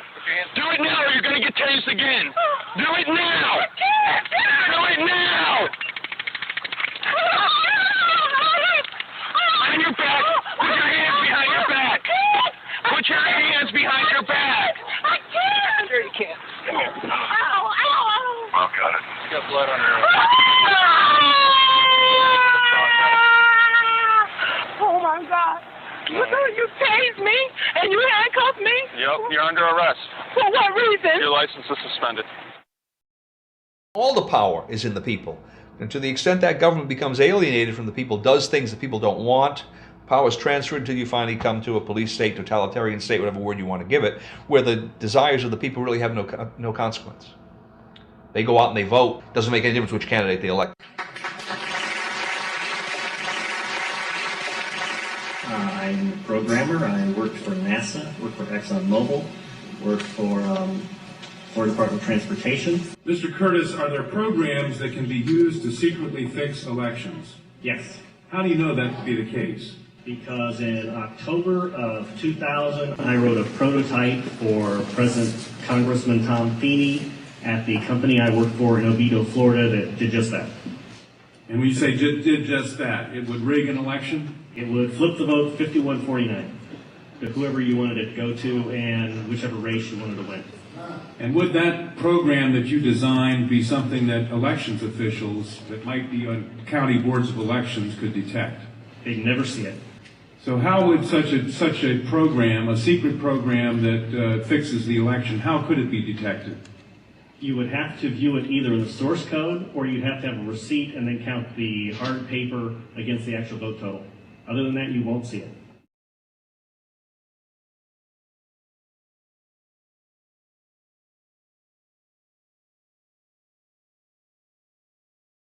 Given the availability of such vote rigging software and the testimony that has been given under oath of substantial statistical anomalies and gross differences between exit polling data and the actual tabulated results, do you have an opinion whether or not the Ohio election, presidential election, was hacked?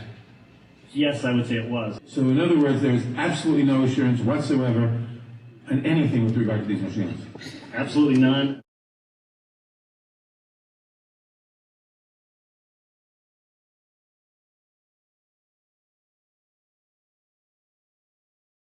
Anybody who trusts electronic voting machines should have their head examined.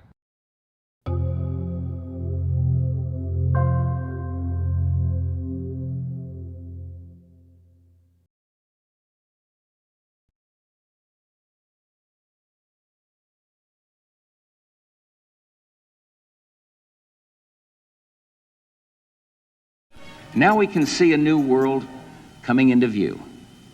A world in which there is the very real prospect of a new world order. The New World Order will be built, an end run on national sovereignty, eroding it piece by piece, will accomplish much more than the old-fashioned frontal assault. Council on Foreign Relations. We shall have world government, whether or not we like it. The only question is whether world government will be achieved by conquest or consent. Paul Warburg, Council on Foreign Relations and architect of the Federal Reserve System. There's a group that get together internationally and they sort of play God with our money. You think that's part of what George Bush said was the One World Order? They can't have a new world order only with a world police, military. Right. I think the financial system ultimately is even more important than the guns. The central bankers of the world are working together to create a one world government, a global police state as sinister as anything George Orwell ever wrote about, where every person on the planet Earth will have an RFID chip implanted, where the bankers and the governments can monitor every transaction you make. A chip in everybody would be the universal monetary system par excellence, because there'd be no escape from it. And you'd be totally under the control of those who issue the electronic impulses in that chip. Their strategies are being accomplished through the World Trade Organization, the International Monetary Fund, and the Bank for International Settlements, which is the central bank for all the central banks of the world. Most people don't have a clue that these unelected private bankers actually control the governments of the world. They have financed and profited from every war since World War I without concern for humanity. The war in Iraq is an attempt by the Federal Reserve and their partner, the Bank of England, to control the Middle East and to make it a part of the New World Order. To defend the New World Order, U.S. soldiers will have to kill and die. Arthur Schlesinger, Counselor on Foreign Relations. Military men are just dumb, stupid animals to be used as pawns in foreign policy. Henry Kissinger, Council on Foreign Relations. Now let's listen to this quote by Robert Reich, a member of President Clinton's cabinet and one of his most trusted advisors. The dirty little secret is that both houses of Congress are irrelevant. America's domestic policy is now being run by Alan Greenspan and the Federal Reserve. America's foreign policy is now being run by the International Monetary Fund. When the president decides to go to war, he no longer needs a declaration of war from Congress. Dr. Carol Quigley, professor from Georgetown University, who was also President Clinton's mentor, said in his book, Tragedy and Hope, the powers of financial capitalism had a far-reaching aim, nothing less than to create a world system of financial control in private hands, able to dominate the political system of each country and the economy of the world as a whole. And then President Clinton's Deputy Secretary of State, Strobe Talbot, said, "In the next century, nations as we know it will be obsolete. All states will recognize a single global authority." All these supposed free trade agreements, NAFTA, GATT, CAFTA, are truly nothing more than the governments of the world and the central banks working together to create a one-world government. They are not free trade. These treaties are government-managed trade, and they are destroying the American worker. Through these treaties, the bankers are actually beginning to control the laws of the world. The fact is that this relationship between the bankers, the government, and the huge multinational corporations is the very reason why the government no longer enforces its immigration laws. The bankers want a one-world government without borders, and the American government is obeying them. If the government was so worried about terrorism, why are they leaving the borders open? But at the same time, telling American citizens they need an ID card with an RFID chip.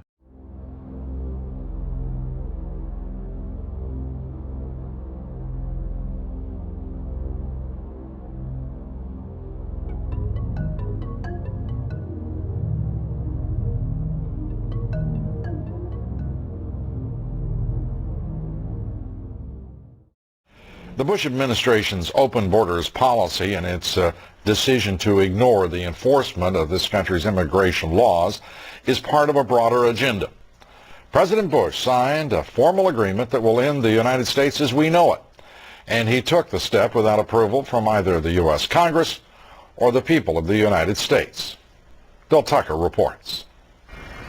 The Security and Prosperity Partnership of North America sounds benign, hardly like a policy that critics call NAFTA on steroids. It's a deal that few have even heard of. It's being done again by very few people at the very top on behalf of the investment class, but the working class of people, political officials across our country from communities, from cities and so forth, they don't know anything about this. Yet it was agreed to by Mexico's President Fox, Canada's Prime Minister Martin, and President Bush in 2005.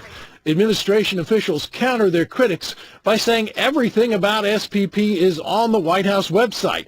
And they say the partnership is not a treaty, but more of an outline of priorities between the United States, Mexico, and Canada. Still, some wonder why there haven't been public discussions about the goals being pursued. You know, I was asked the other day about whether or not I really thought the American people had the stomach to stand up and stop this nonsense, this direction from a group of elites in absolute contravention of our law, of our Constitution, every national value. And I hope, I pray that I'm right when I said yes. But this is beyond belief. Look what happened in Europe. The people that voted down the European Constitution wanting each country to stay sovereign. Yet the private central bankers are pushing the governments forward to make this Constitution happen, even though the people voted against it and clearly do not want a world government nor one European government.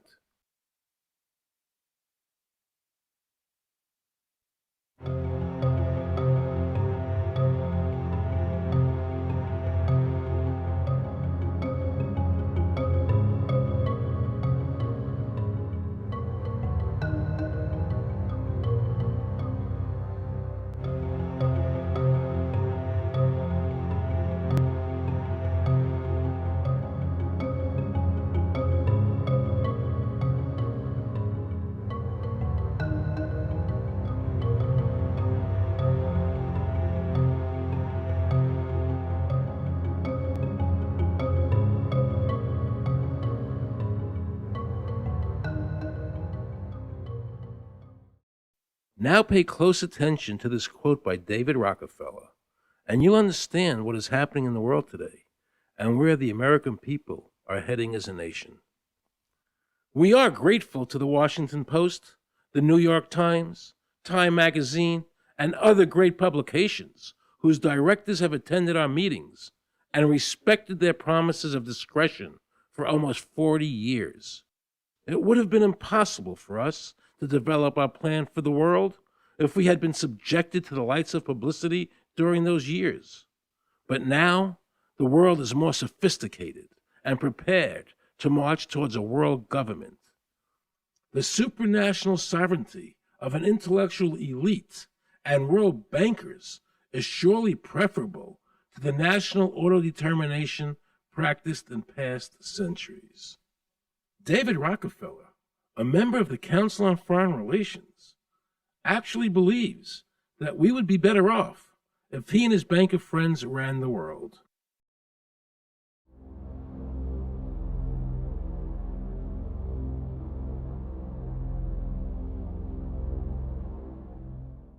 Benito Mussolini had a great quote about fascism. He said that fascism should be called corporatism more properly because it's the perfect merger of power between the corporation and the state. That's how he defined fascism. And that's what we're seeing here. The media controls the information that a person gets. In various ways, they can make sure that the average American watching the tube or reading the newspaper is going to come out with a certain mindset. He's going to say, this is good, that's bad, and that's all they have to do. You look at the ownership of corporate media in this country. Who owns CBS? Viacom? Who owns NBC? GE? Who owns ABC? Disney? Americans have been taught to expect their salvation from government instead of recognizing government as the most dangerous threat they'll face in their lives. And the United States putting together a constitution now for Iraq.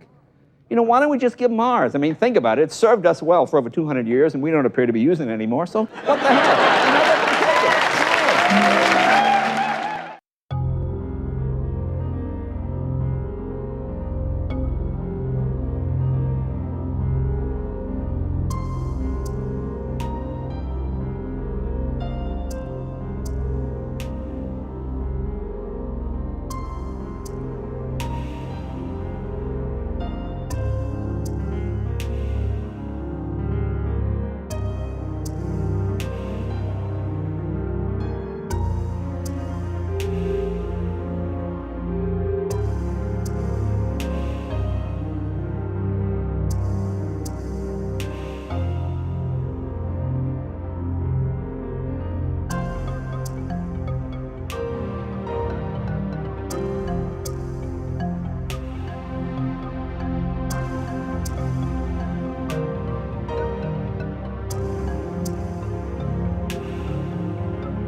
I like the old idea where you could do what you thought you could do and what you wanted to do, as long as you didn't hurt other people.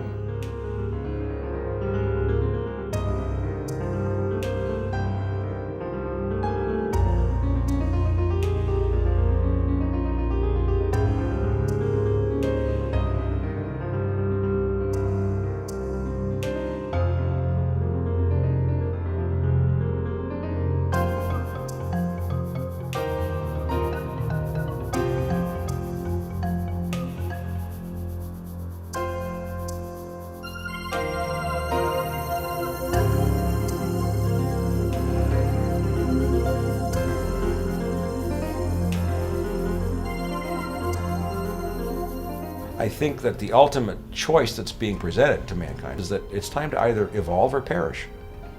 Grow up or die. Become adults. Act like adults. Take some responsibility.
Freedom to Fascism. That's a pretty in-your-face title, and from the bits I've seen already of this documentary, you should be making a lot of waves. It's being compared in advance to Fahrenheit 9/11.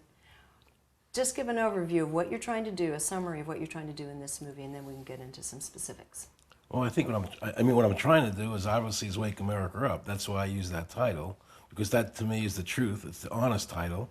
A lot of people said, don't say fascism because it's going to scare people, you know, but the truth is that it is fascism what's happening in America. Only people don't know what fascism really means. Fascism is actually the synergistic effort of big government and big corporations working together to stifle the people. And that's what we have in America today. I mean, if you asked Mussolini what fascism was, he would say it's really corporatism. You know, I think it was Tolstoy who said fascism is capitalism in decay. Yeah, you know? Corporatocracy, is that another word they use for it? Yes. Exactly. So what's happened in America is that the corporations have taken over, and the largest corporation of all is the Federal Reserve System. And people don't think of the Federal Reserve System as being a corporation. I think it's a formal governmental entity. Exactly. I think it's a government agency, and it's not, you know. It's a cabal. It's a partnership between the government and this private bank, and this private bank is a Delaware corporation, who in 1913 was given the authority, the concession, so to speak, to make money for America, to issue money, issue dollars.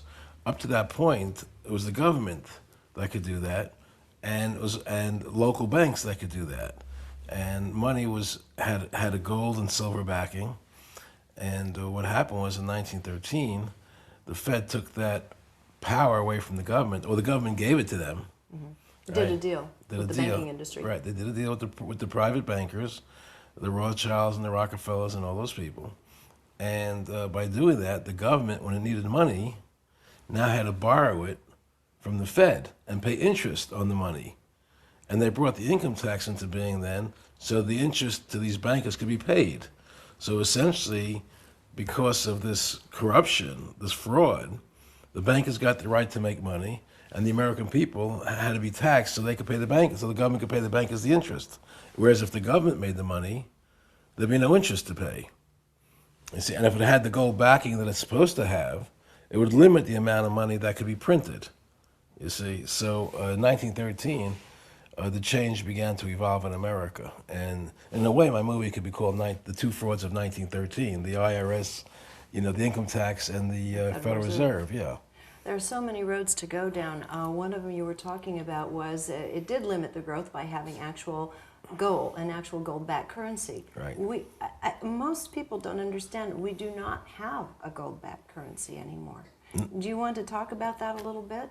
Well, we can. I mean, I don't know if people find that interesting. Well, but I find it interesting. I mean, everyone thinks we have Fort Knox filled with gold, and that's basically the backing to our currency, that we're stable. No. Can you talk about the truth? Sure. The truth is that, first of all, there probably is no gold in Fort Knox. I say probably, even though I'm sure there isn't. I say probably because I've not been in there to see it for myself. But what's happened is the Treasury, which owns the gold on behalf of the American people, has given the gold to the Federal Reserve, these private bankers, as collateral for the dollars these bankers print out of thin air. So the bankers have basically swindled, with the cooperation of the Congress and the government, the bankers have swindled the American people by taking all our wealth, the gold, and giving us a piece of paper that ultimately has no value. It's just a piece of paper with no backing to it. And, you know, it's just a situation where the people of America don't understand that, because they believe that gold still backs the dollar, or silver still backs the dollar, and it doesn't, not in any way. So what you have is what's called a fiat currency. And this fiat currency, the Federal Reserve can make out of thin air, all they want. And because the Federal... Paper's cheap, ink is too. The thing is, you don't even need the ink anymore. Let's say each dollar printed, or each $100 printed, costs 3 cents, okay? But now you don't have to spend the 3 cents, because they just use digits on a computer. Mm-hmm. So you don't even have paper anymore. You just have these digits. And it's because of this ability of the Federal Reserve to print money out of thin air, or to make digits out of thin air, and they call it money. It gives them the power to control the government, because whoever makes the money makes the rules. That's the name of the game. So they can own everything they want. America has gone from being a nation of people who own their own property, own their own businesses, to a nation in debt, because all money is created by borrowing. And this country's become people who just live by borrowing. What's my credit report? How much can I borrow this week? How much can I pay off this week? People don't own their own houses anymore for this very reason. In the old days, you know, if you borrowed money, you wanted to pay it off as soon as possible. Now what people look to do is to have the lowest monthly payment they can get. They don't think about ever owning their own house. Right. You know? That's right. And it's all based on a credit system. It's all based on a credit system. Excuse me, Mike. It's all based on a credit system, because the Federal Reserve System is one that encourages debt. That's why you get credit cards in the mail all the time, borrow money, you know, go to college, borrow money. They bring you into the system at a very early age. And once you get into debt, you never get out, basically, because between taxes, the income tax, the interest on your debt, and inflation, you can't get out from under. It's very difficult for anybody, unless you're very, very wealthy, to ever survive in this country and own anything, because they're always in debt. Think of the 3 I's. Interest payments are very high, income taxes, and inflation. Inflation is the silent tax that people don't recognize, the loss of their purchasing power. If you look at the dollar bill, from the time the Federal Reserve came into being till today, the dollar is now worth about 4 cents. Right. From a dollar. Right. I mean, houses today... Even in my lifetime. Yeah, I mean, houses today cost $1 million. It's like nothing. That's right. In the old days, my father bought his house in 1954. $4,000? No, it was $27,000. Okay, in Long Island, in a very wealthy neighborhood. Oh, you were wealthy. Well, I wasn't. We were middle class. We were middle class, but he had a home for $27,000 in a nice suburb of New York. You know, it was $27,000 in 1954, 55. And the house just resold again, not from him, but I was out there visiting it, and the guy who bought the house just paid over $1.1 million for it. Right. Same house, no Right. different. So the value of the dollar value of that house has gone up, what, 50 times in 50 years? Right. That's because they print so much money. Inflation, the higher prices of things come because they print so much money. And we all buy into it. Well, you have to buy into it. You have no choice anymore. That's why I made this movie. You really don't have a choice as long as you have a Federal Reserve System. That's true. In a lot of ways, we don't have a choice. In other ways, we have our own decisions to make as consumers, and we choose to go beyond our means also. Yes. In addition to that, we're exacerbating the problem, but this is all by design. But you're taught that, and it is by design. Right. You're taught that because it is by design. And let's talk about the by design part of it. This isn't an accident that we found ourselves in this condition. It's slavery. It's serfdom. I mean, just take a look. You know, the Democrats and the Republicans in Congress, right, have just have allowed this Federal Reserve System to come into being, and now they're letting the banks charge these usurious rates of interest, over 20, sometimes 30% on the money you borrow, Right. and yet they change the bankruptcy laws so it's much more difficult Exactly. to get out of debt. So they're making you debtors for life. Everything is always on behalf of the banks. It's always on behalf of the Federal Reserve. You have these high rates of interest, and at the same time, right, you can't declare bankruptcy anymore. They're making it very difficult. You're in the little mill. You're in it for on the life. spin. You're the hamster on the wheel. Yeah, for life. Yeah. Let's talk about why and the entities that have really helped set this up long term to have people in the little hamster mill of life. Well, it's set up. I mean, it came about because the bankers. This has been a fight throughout history. I mean, Andrew Jackson fought the fight. Thomas Jefferson fought the fight. You know, the bankers have always wanted to control the country because they're very clever and very smart people. And they knew that if they could ever get the government to give them the right to issue the money, they would control the government. They would control the laws of the nation. That's why even today, you look at the immigration laws. You look what's happening with immigration in America. Why is it happening? On one hand, people say we've had this 9/11 attack, and we have to get ID cards for people, RFID chips. Everybody has to be identified. They have to go to the airport. They have to be searched. Right. Right. Very Everything is. We got security's foremost in everybody's mind. Right. But on the other hand, I know if I were the president and 9/11 came, the first thing I would do was shut off the borders. So nobody can come in there. So on one hand, they're telling Americans they have to be controlled with ID cards and RFID chips and wanting to chip people. And on the other hand, they're letting everybody come into the border. Terrorists, whoever wants to come in, can just walk over the border and come into the country. So you know it's a lie. It's not about terrorism. It's about the banks controlling the country and the world, working together. This is about the bankers wanting a one world government without borders. That's why everybody's able to come through the borders. It's not about security at all. And so the situation we're facing today is we have a government that's controlled by the Federal Reserve System. And the Federal Reserve System has this appearance of credibility. And Alan Greenspan's the greatest guy in the world. And now Bernanke, you know, and all these guys, the Federal Reserve, you got to have the Federal Reserve. But in reality, the Federal Reserve is part of the Communist Manifesto. They talk about America having being a capitalistic society, you know, but yet you have a central bank that makes all the decisions. That's not capitalism. No, it's a fraud. It's a lie. They deceive the people, and they put out all this spin, all this press. You know, the Federal Reserve is the greatest thing in the world, and they're going to protect us, and they're going to make sure there's no more depressions in this country. What they've done is destroy the currency of this country, and they've taken all our gold while destroying the currency. And at some point, they're going to probably pull the plug and create the Great Depression. You know. And we're talking about the silent hand behind the powers that we see on the news. Yes, totally. There's no question that the bankers control, whether it's George Bush or Hillary Clinton or whoever it is. Doesn't matter, Democrat or Republican. It's irrelevant. You know, that's why, like Michael Moore's movie, even though I enjoyed his movie and I respected what he did as a filmmaker, I thought he did a very good job with that movie, even though I didn't agree with everything he said. Mm-hmm. You know, I thought just as a filmmaker, pure filmmaker, he did a good job. He got his points across. But on the other hand, what he did do was play into what the powers that be want him to play into. How so? He played into it because it was Democrat versus Republican. Keeping it more local than no, it really is, smaller. No. Keeping it polarized. Polarized, right. Not smaller, not bigger, keeping it polarized. Red state versus blue state. Liberal versus conservative. Democrat versus Republican. Yes. Michael Moore played into the system and what the people want to happen. They want people looking at Democrats and Republicans and fighting over that. Red states and blue states, but not looking at the Federal Reserve as the real answer. So they hide behind that. It's like the Wizard of Oz, the guy behind the curtain. The guy behind the curtain. And the guy behind the curtain is the Federal Reserve. Well, it's not even the Federal Reserve so much as the people behind the Federal Reserve. They use the Federal Reserve as a tool so they can control things. So what Michael Moore did was, he increased the tension in America.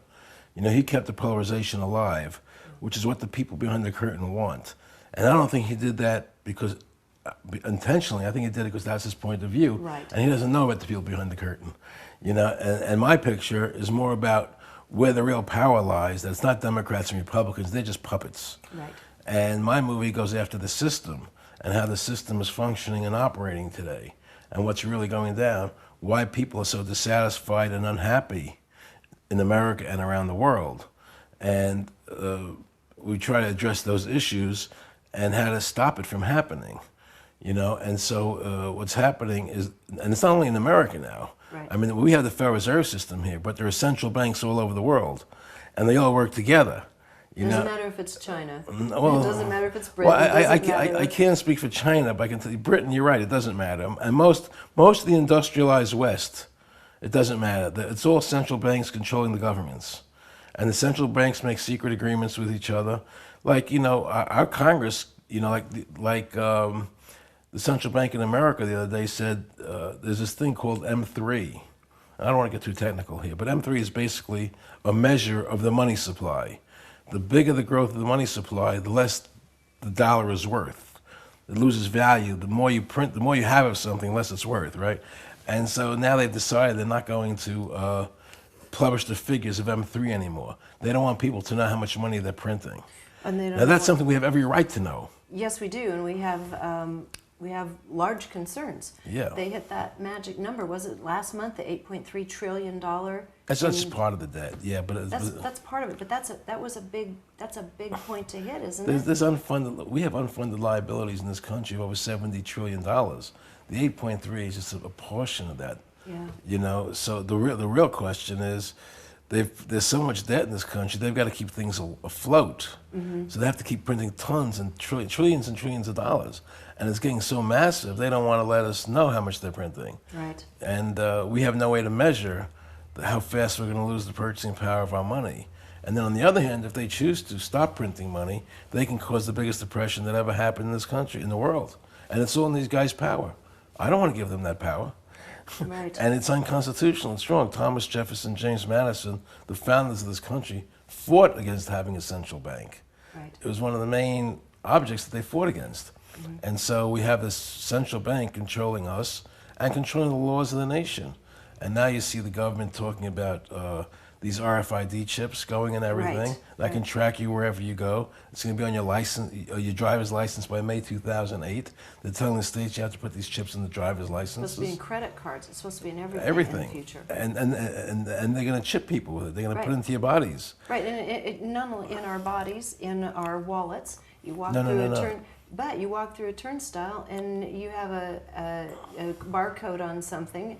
The transaction's done. Of course, but I'm saying to you that it goes in stages. First, so you can have it on your driver's license, you can have it on your card, but eventually it's going to end up in your hand. Yes. Right, it's going to end up in your hand. So you can have a homing device built into you. Right. They can track you wherever they want to track you, wherever you want. If you have a cell phone or if you have a GPS system in your car, they can do that anyway. They but can. It's just making it a lot easier. Well, I mean, you chip now, you're going to be chipped like a dog. Right. If I don't want to be chipped, I'm not going to be chipped. Right. But the fact is that you're not going to be able to start your computer, or you're not going to be able to have a bank account. And if you're chipped, then all money now becomes digitized. They can take the chips out of you whenever they want to. I mean, they can take your money from you whenever they want to. You have no say. And this you owe us this much money. You owe us this much money, and they just take it out of your digits. Right. So instead, so you have no privacy left. Right. You know, I mean, if I don't want to have a cell phone, I can throw it away. If I don't want GPS in my car, I can get rid of it. Right. Once they want to implant you in it, and there's no more money, there's no more cash, and you're in a cashless society, you have to have that chip. And if you want to buy food, right? So, and if you protest like I do, if you fight what they're doing, they can just turn off my chip. I can't even buy food. I can't pay my bills. Right? It's total control. It's slavery. It's slavery. It's slavery. And these central bankers are doing that. And I'm not prepared to allow them to do it. That's why I made this movie. I want people to wake up and know what's really happening in this country and the world. That's what happened in Europe recently. They voted down the European Constitution, right? But they're not stopping. They're going forward with it anyway. Because first they want to put the world into blocks: the Europeans, the Asians, the Americas, into and then they want to bring it all together. I mean, it's a one world government where even voting has no more. It doesn't mean anything. I mean, think about your government. You want to live in a government where you have a say. That's why they say local government is the best government, because you have a voice. Right. And now in America today, in the federal government, you know you have no voice. You have nothing to say. Imagine a world government. What are you going to be able to say? Nothing. Nobody's going to listen to you. You're just a tool for these people. You're a tool. You're a hamster. And they're going to suck you dry and spit you out. They don't care about you. And you're a revenue source, and I wouldn't mind getting into that because you come out with both guns firing about the IRS and the legality of the IRS. Yeah. This is huge.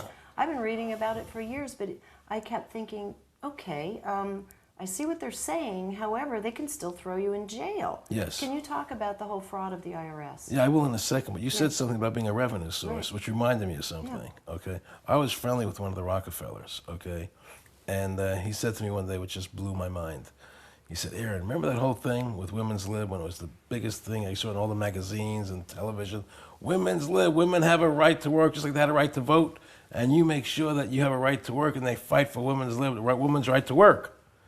He says, we were promoting that whole thing. You know, the Council on Foreign Relations, the Federal Reserve, because we want to get the women in the workforce. We want to be able to tax them. That's why you saw it in all the newspapers all the time. And the added plus was, then they had to put their kids in childcare, into schools earlier so we can control their minds at a young age. That's what that was all about. You called it women's lib, you know, but it was about giving us control. And nobody realized that. And now we got it. Now women are as exhausted as men in exactly. the little treadmill. It's we're dealing with very diabolical people, very devious, diabolical people who are incredibly intelligent, who control the money supply, they control the army, they control the government.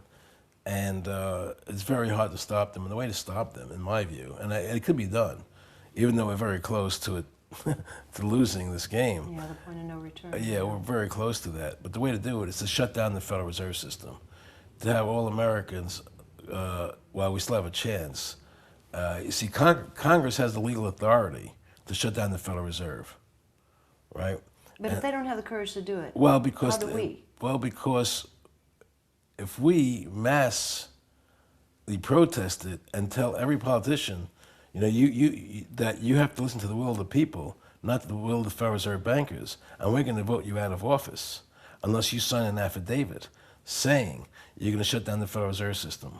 And that will be the litmus test on who to vote for, not whether they're Democrats, not whether they're Republicans, but will you sign an affidavit saying, I will be part of shutting down the Federal Reserve System. I will vote to shut it down. And drop all the other issues, whether it's gun control or environment or whatever, because nothing's going to matter if you don't get rid of the Federal Reserve. Right. So if we can get everybody just focused on the Federal Reserve System like a laser beam and drop all the other stuff temporarily and just shut them down, you'll have a chance of saving the country. You know, that's what it's going to take. And we can still do it because Congress has the authority to do it. And Congress needs you and me to vote for them to get back into office. But for this to happen, we have to, it's up to also you and me and many others to begin educating the public as to what we're really up against. Oh, which is why I made the movie. Exactly, which is, I just totally applaud you on that. Thanks. Let's go, can we go into the IRS now? Sure, Let's talk about it, that's huge. Well, the IRS is huge, but don't forget the IRS is just part of the Federal Reserve System problem. And in actuality, There is no law. I've researched this very thoroughly because I kept hearing for years there's no law that you have to pay, and I sort of poo-pooed it. Yeah, I did too. And they make you think anybody that says that's a wacko and a kook, But there is no law. Let me just tell you straight out. There is no law that requires you to file a 1040. I researched this, and I'll tell you why there's no law.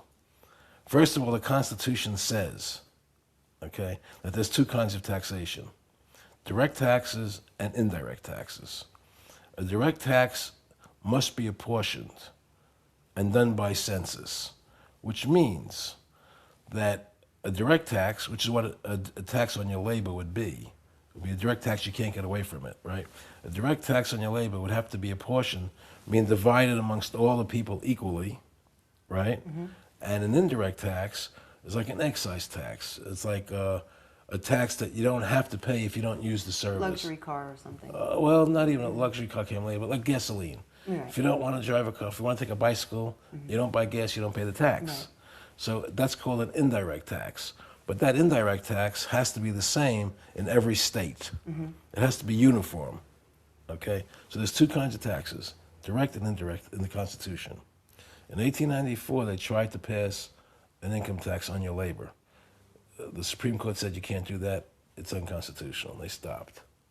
In 1913, to get around that Pollock decision of 1894, right, they passed the 16th Amendment, which said we can tax any income from any place forever, okay?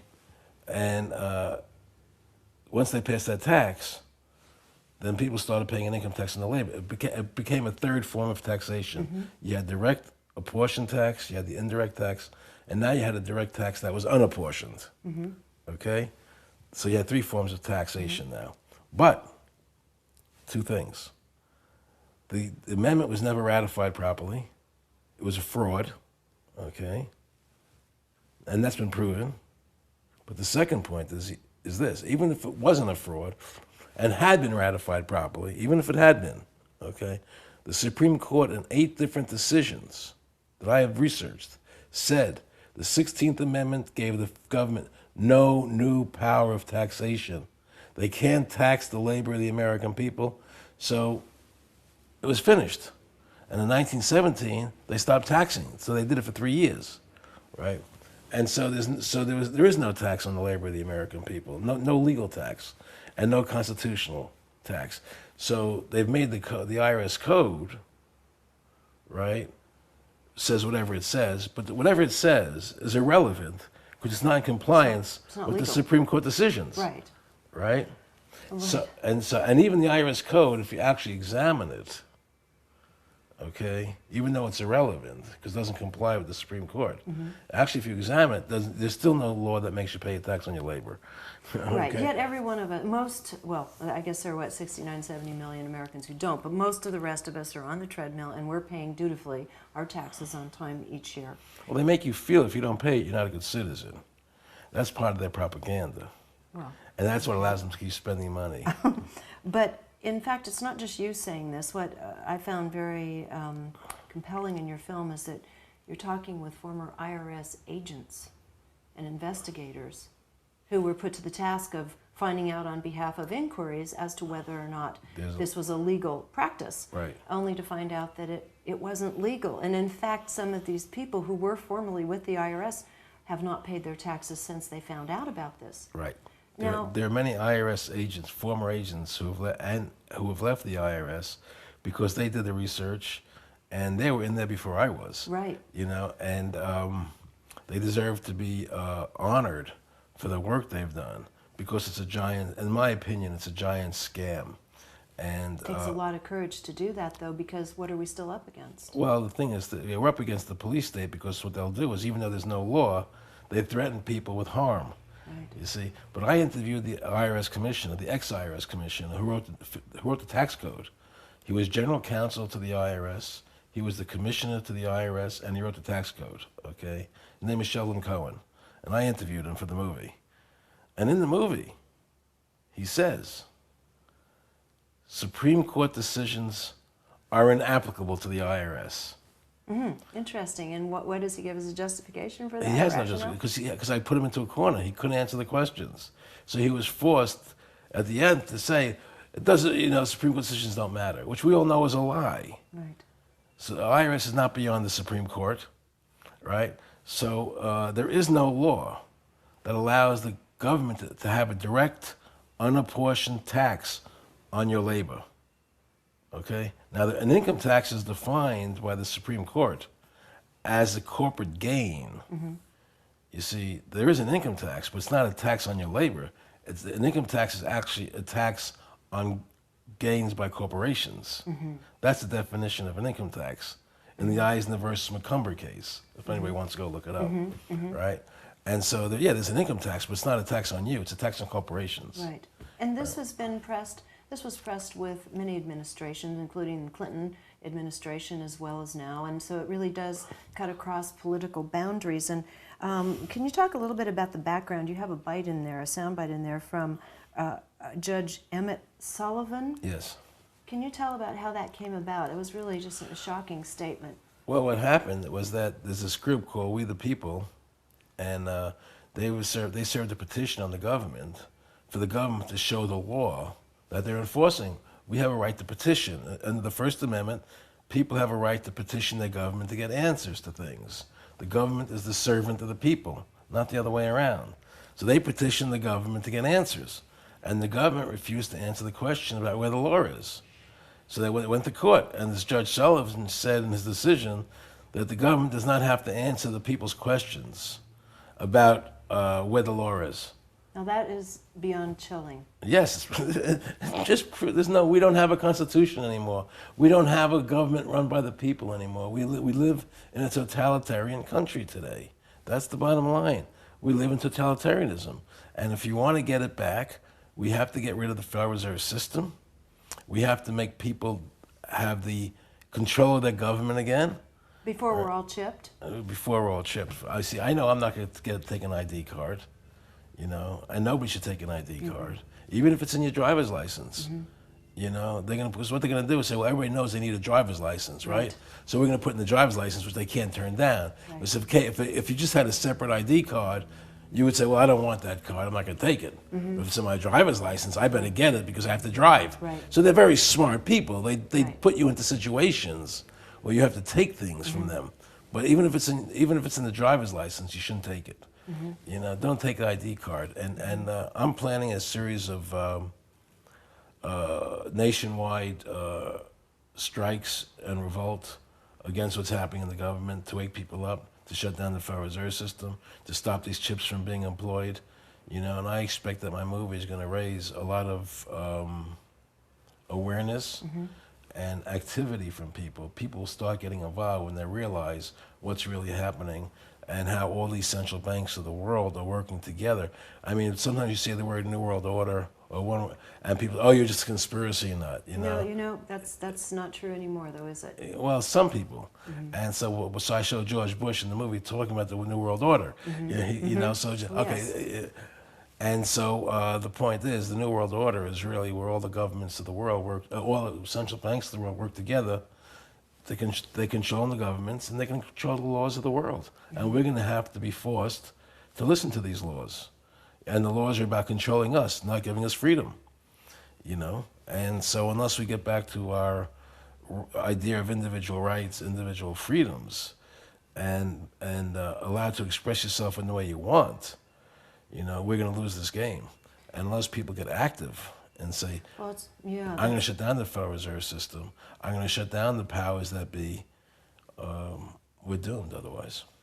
Is there any means beyond that? Say, for example, we're not successful in shutting down the Federal Reserve. What about strength in numbers with the individuals? What if half the country is refusing to pay their income tax, for example? Well, half the country already does not pay it, but... Seriously, it's half? 67 million people, Jeez, what have I been doing? I'm told 67 million people by the IRS themselves aren't filing. But I don't think it's all because they were protesting. I think there's a lot of that just...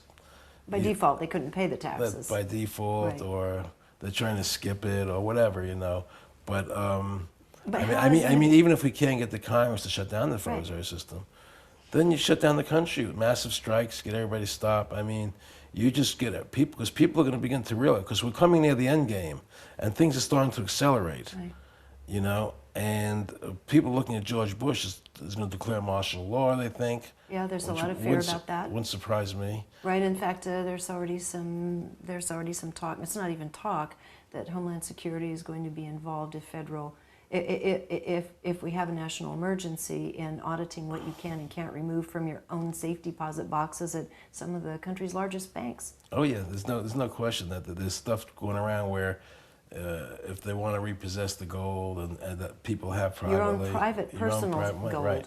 That you won't be able to go into a bank vault without somebody from Homeland Security there with you to see what you're taking out. I mean, it's a complete takeover. There are executive orders out there that say the government has the ability to put you on a work detail. In other words, let's say you're a teacher in Oregon, they could put you digging ditches in Ohio.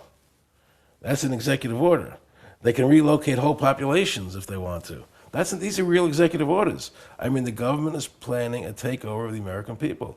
I understand, and I know some of this to be true, but I understand there are 800 internment camps. I was just going to ask you this question next, and I didn't know it was up to 800, but it's my understanding that not only do they exist, I actually went to a conference listening to an engineer, very dry presentation on how they build them, how they tunnel that far every day, and the kind of the technical end of building these camps underground, which are spotted all over the United States. Yes. Now, most people don't know these exist. No, and what the heck are they building them for if not for use? Well, they claim they're building them for if there's too much immigration into the country, if it gets crazy. Round everybody up? At this point, it's hard to know. It's hard to know what's in their minds. All I know is the fact is that they're building them. That's for real. Right. How they're going to use them is speculation on my part. Right. But any good logical way of thinking lets you know what they're going to use them for. Right. And so even though I can't prove what's in their minds, it's pretty obvious. And it seems to me that what we have to fight for is to restore the very essence of what Thomas Jefferson and James Madison gave us here, that we control the government. This is about we the people again, not about the government and these bankers working together to stifle us, And unless the people wake up and say, hey, I'm not going to take this anymore. I'm mad as hell. I'm not going to do this. And stop it, because we have the power. We still have the power. They can't, if we resist, there's nothing they can do. The problem is we're asleep at the wheel. We're being lulled by many forces. But people like you are trying to wake people up. I'm trying to wake people up. There's more people awake now than have ever been before. True. I see that happening, and I think a picture like mine can help wake people up to what the truth is, and possibly the word will spread. And if we can all get focused on how to win the game instead of all these different objectives, all these different. Keeping us polarized. Yeah. Well, no, I don't even mean that. I mean, there are people who are fighting, to get a better environment. There are people who are fighting for lack of gun control. Right. There are all these different issues that are going on around the country, which are all important on their own. But if we can sort of consolidate all that and focus, take all those people and say, listen, we're going to shut down the Federal Reserve first, then we'll deal with those issues. Right. Let's go to the agenda, the objective first. Then we'll go back to the other stuff. Right. Because that's the priority right now. You got to cut off the head of the beast. Right? And the head of the beast is the Federal Reserve and the people behind it. You see? And that's what will save this country. And if people understand that, and they stop being good Democrats and stop being good Republicans, but rather become good Americans, that's what will save the country.